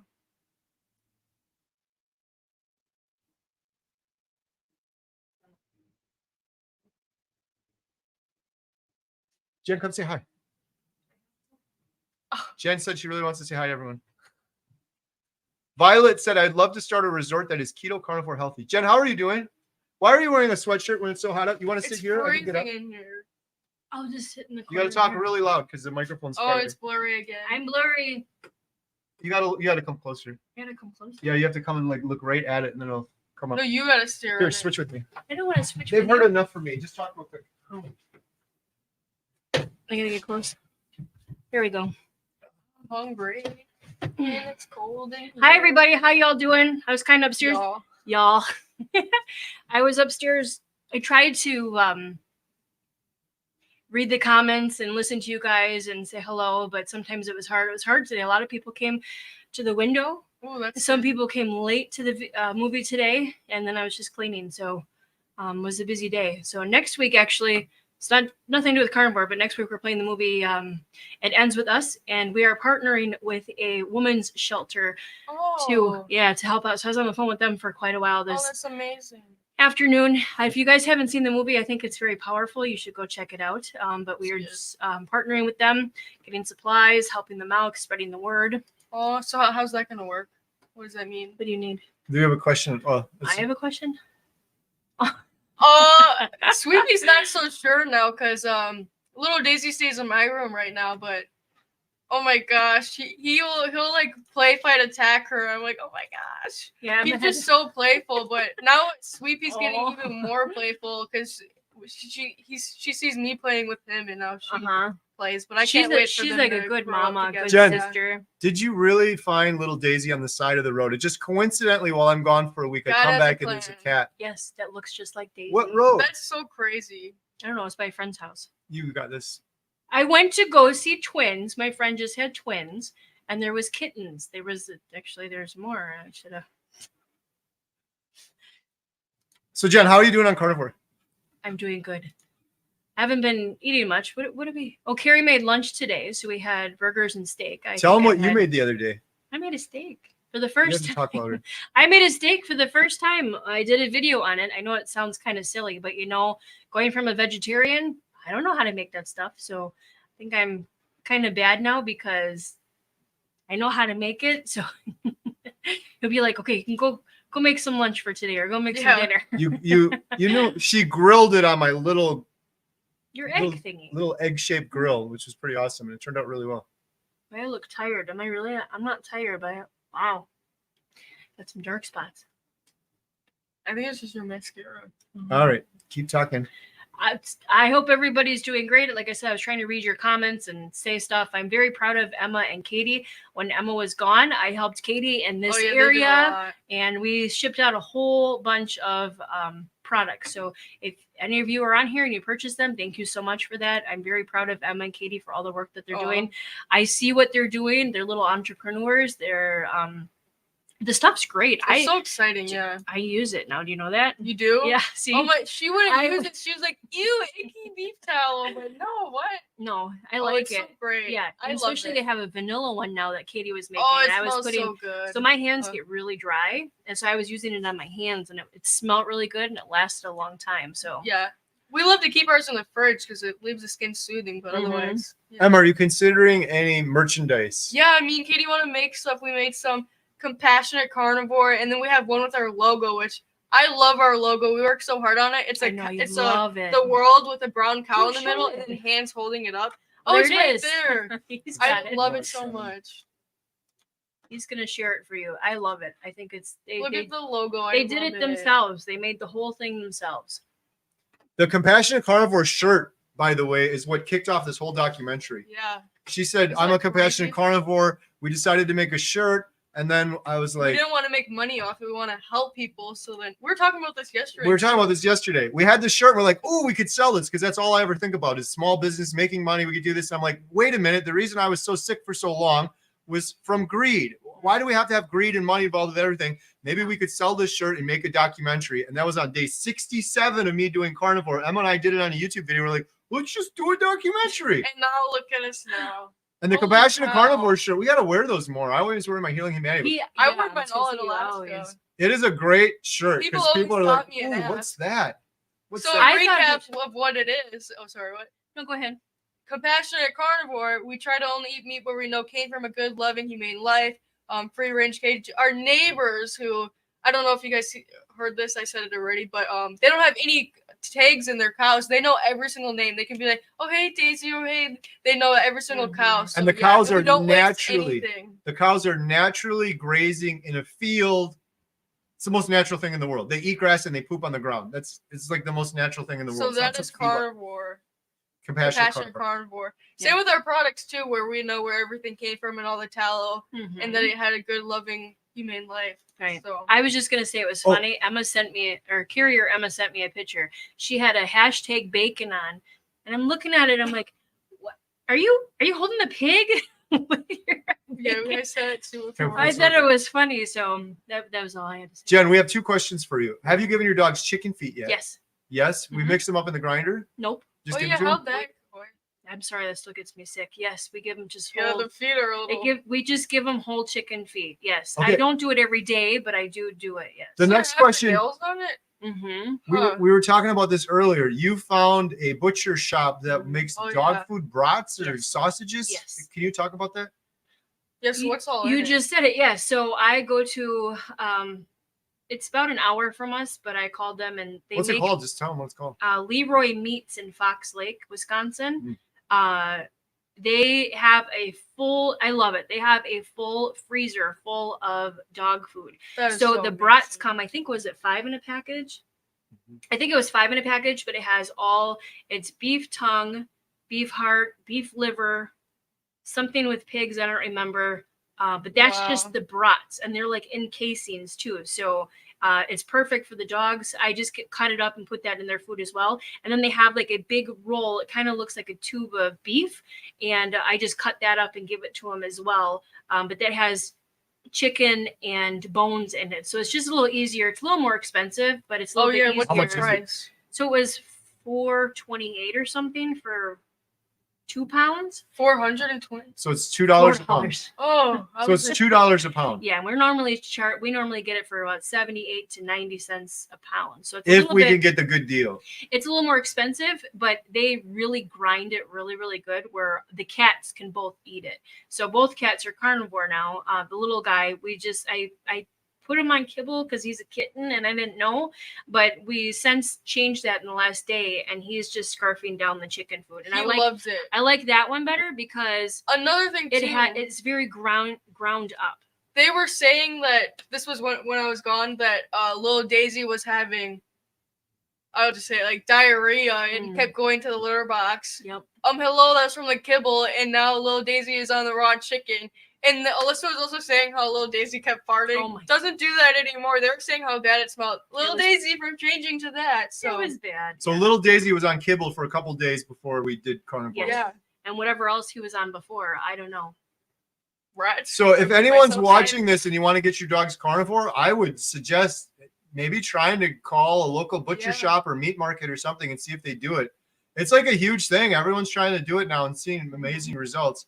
$2 a pound. That isn't too bad because we paid some of that for chicken before. Yeah, it's not bad. Plus, they do all the work. Yes, so he that's another doesn't thing. do the work. He puts the grinder together I have for a me. couple times. He has in Not the past, recently. but I've been doing it, and it's just to open the bags up, get all the juice out, stick it in the grinder, and then put it in the containers, get them all in the Get it from the freezer. garage. And yeah, it's just I think might be I don't know. It's cheaper doing it our way. If you count your time. But if you count the time, I guess there you Yeah. go. So I need to go grab some more. But the brats And are for your awesome pets, because so the brats I think definitely. were $4 for 5 packages. What? We should do a video going there and talking to them and seeing what the options are and the prices. Everyone wants to know about feeding their pets. And most people Okay. don't have a grinder, and we're so blessed because our grinder, we've had it for years, but it was like a $600 grinder that a company sent us to do Yeah. video work on. So we got it like a comp for it. Well, Yeah. listen, If we didn't have that grinder, we'd probably be hemming and hawing about doing it now. You could just go to the butcher and try it. Yeah, so maybe I'll call them and maybe they'll let us do a live stream right then and there because that's your dad gets meat there. Like he Live gets his stream or we steaks can there. pre-record it. Yeah, I should call 'em. Yeah, that would be cool. So yeah, I and called it'll a check different them out and help them too. I called a different meat market and they don't do it. So you have to call different meat markets. One might do it, one might not. How did you figure this out? You just randomly started calling, or someone Chris. told you about this? Well, somebody told me about it. Her name is Chris, From and Bloom in town, if you're from town. Actually, she has her the hair husband- studio. her She does an husband excellent watches job. this all the time. So She cuts my hair, right? Yes. Yeah, Chris. She doesn't Actually, color I my do hair. too. No, this is natural. But she cuts my hair, yes. She actually told me that her dog is on the carnivore diet. And we started talking about it. I'm like, oh, my dogs are too. What do you do? And that's kind of how I got it. She told me she gets it from Leroy Meat Market in Fox Lake. And she also told me that if we get a big enough order, that they would do a whole bunch for us for a little bit cheaper. But when I called them, they said they're not willing to do it. But yeah, definitely call around to other meat markets and kind of see what their prices are and what's inside. Because we were just giving them chicken quarters was just the chicken and the bones ground up. But then you need to give them other supplements like beef, Heart and liver, liver. heart. Yeah, the meat market also sells cow tongues. So you can even cut that up somehow. I don't know how tough that would be. Yeah. And give it to them that way. But yes, chicken feet, we do that too. When is your members only? We do a members only live stream every Thursday at 3 p.m. Central, unless I'm traveling to film Bill Nott or someone for the documentary, which is what happened this last time. But in those cases, I'll usually do like members only content. Behind the scenes. Pictures, things like that for members only. So we really appreciate it. Our members, I think it's $2.99. And every penny from that goes towards the documentary. Like I said earlier, this whole filming of Bill Nott and his story was only made possible because of members, Right. GoFundMe donations, and shirt sales and stuff like that. So thank you guys so much. One last question. Who's your carnivore, Brett? How did you like cooking on Bill's large ceramic grill? It's a bigger one like mine. Oh, Brett has a bigger I one. kind of feel bad because I didn't do any of the cooking. John did. John took the reins and started. I was filming Bill, and John took the reins and started doing it. I cut the steak up though, and I think that's why it tasted so good. But Because you cut it? John was saying it was awesome. The grill is incredible, but It like gets with so grills, hot. you got to learn. It takes a while to learn. So I'm really glad John did it because I would have messed things up. You get a hot spot here, a little one here, but Bill got an incredible deal on that thing. It is huge. It looks just like mine, but mine's like this, and Bill's is like this. Like I can No, fit Bill's 4 is like burgers this. on it, and Bill's can fit like 40. No kidding, really? Yeah. That's so got- I did Look it on your this Facebook table. Marketplace. You never Facebook know what you're going to Marketplace. find. Yeah. All right, should we wrap it up, Jen? I wasn't here very long, so You yeah. got anything else you want to talk about? No, Did you miss me, I missed Emma more. Miss Emma Moore? Yes, I missed him, but like I said last time he left and filmed, I get more done when he is gone. So I got a lot accomplished. I love the carnivore way. You have much energy. I would go to sleep at midnight, 1 o'clock, and I would wake up at like 7, 8, which is right. It's not like me. I would go to bed. I normally before I would have went to bed at 8 o'clock, like old grandma. 8 p.m. Yeah, 8 o'clock, and I would wake up at like 9. So yeah, my body didn't need that many hours of sleep, but it's better, and I get a lot more done. We do the HomesteadHow Return to Natural videos. I haven't been doing that a lot lately, but I try to comment on everybody saying how awesome it is. I saw his with the mountains. That was absolutely beautiful. You know, I wish when we were at Hatcher's Pass we took our shoes off. I didn't even think of it till I got back. What? Walk in the grass at admit that. Hatcher's Pass without shoes on. Oh, Don't I admit guess we that. gotta go back. Around it. Yeah, I had my Stick shoes me in on, your but suitcase. yeah, Jen and I, we have a group. It's called Return to Natural. It's on Facebook. It's completely free if anyone wants to join us. We're encouraging each other to return to natural every single day. Put your feet in the grass if you can. Get fresh air, sunshine, exercise, outdoor, everything natural. Any Hatcher's Pass was activities. the most beautiful Yeah, setting it for that. was. And I got to see a lot of the footage, and you guys are going to be blown away when you guys get to see it because it was absolutely beautiful. I watched some of it times multiple, and every time I don't know if Sister Lynn, if you're still on, but I did comment before that I think Bill was hot dogging a little bit. He was hot dogging it. Yeah. He was very defiant. I got to see it, and I was actually, I can't give it away, but I was crying with a lot of the footage. We had one shot where we were like, anything. Bill, come around the corner on the 4-wheeler and we'll film you. And he was just flying like as fast as that thing went. Woo, his shirt was up. It was pretty awesome. Yeah, I can't say anything, but it was. Oh, Barbara. Yeah. Barbara, this is Barbara, Jen. We have a guest cabin come to see her. You about her. We met her at the state fair. She recognized me and Emma. That's who it was. Oh, I'm glad you came on and found so that because they did tell me she's gonna, that they met somebody. I think I have your email. Oh, they're going on their phones, guys. Good night. I want to see because Barbara was going to send me a picture. I don't know if she did or not. Where's he? Oh, we got it. Oh, I think we got it. I think we got it. Look at that. Oh, yeah, she's so beautiful. Oh, look at that. I didn't even see it. Oh. Yeah, put it up there. I can't reach it. That is Barbara, and that was Hi, Jen. Barbara. I think Barbara, was that yesterday or the day before? I can't believe it. I think that was yesterday. I think it was yesterday because okay, well, we can look. No, it would have been the day before because you left at 6 a.m. Where's you your got photos? here at 6 a.m. Yeah, we flew so overnight. it was the day before. I don't remember. Oh. Yes. That was Barbara. Barbara, it was Oh, awesome no, she meeting you. said that. The Facebook group is Return to Natural. It is under our Homestead How. Yeah, so if you just look up Homestead How on Facebook, you can subscribe. I post stuff there, and then the group is underneath Homestead How. It's completely free. It's been a lot of fun. Lash is on there. A bunch of other folks that are on the chat here are on there, and they're posting pictures of doing yoga, exercising, getting fresh air. It's going to be a challenge as Wisconsin fall and winter comes up. Are we still going to do it?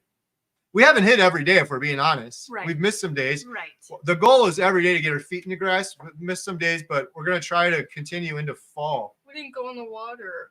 I'm surprised at that. I asked them if they didn't go in the water in Alaska Yeah. either. I was like, can you drink the water? Can you just take it out? And That's what I kept saying. I would have. It was like glacier water, freezing cold. Probably would have been delicious. Hmm. 10 more months, we'll be back. So, all right. So you can expect to hear from Jen soon. We're going to do a video on dog food live from the butcher shop or pre-recorded. We're going to try. Yep. And check out Emma at Emma the Carnivore. Emma the Carnivore, and your website is compassionatecarnivore.store. Yep. Store. Yeah. Thank you guys so much for watching and your support and all of everything. And huge shout out Bill Nott. Go watch Bill his Nott. video. His first video he did was incredible. It's a 2-parter, and you got to watch it. You can see everything. Yeah. Subscribe. Give Bill some love. He's awesome. So Somebody said it's so hot I put my crap pot outside. nice. Thanks everyone. Have a good day. Good night, everybody. Bye.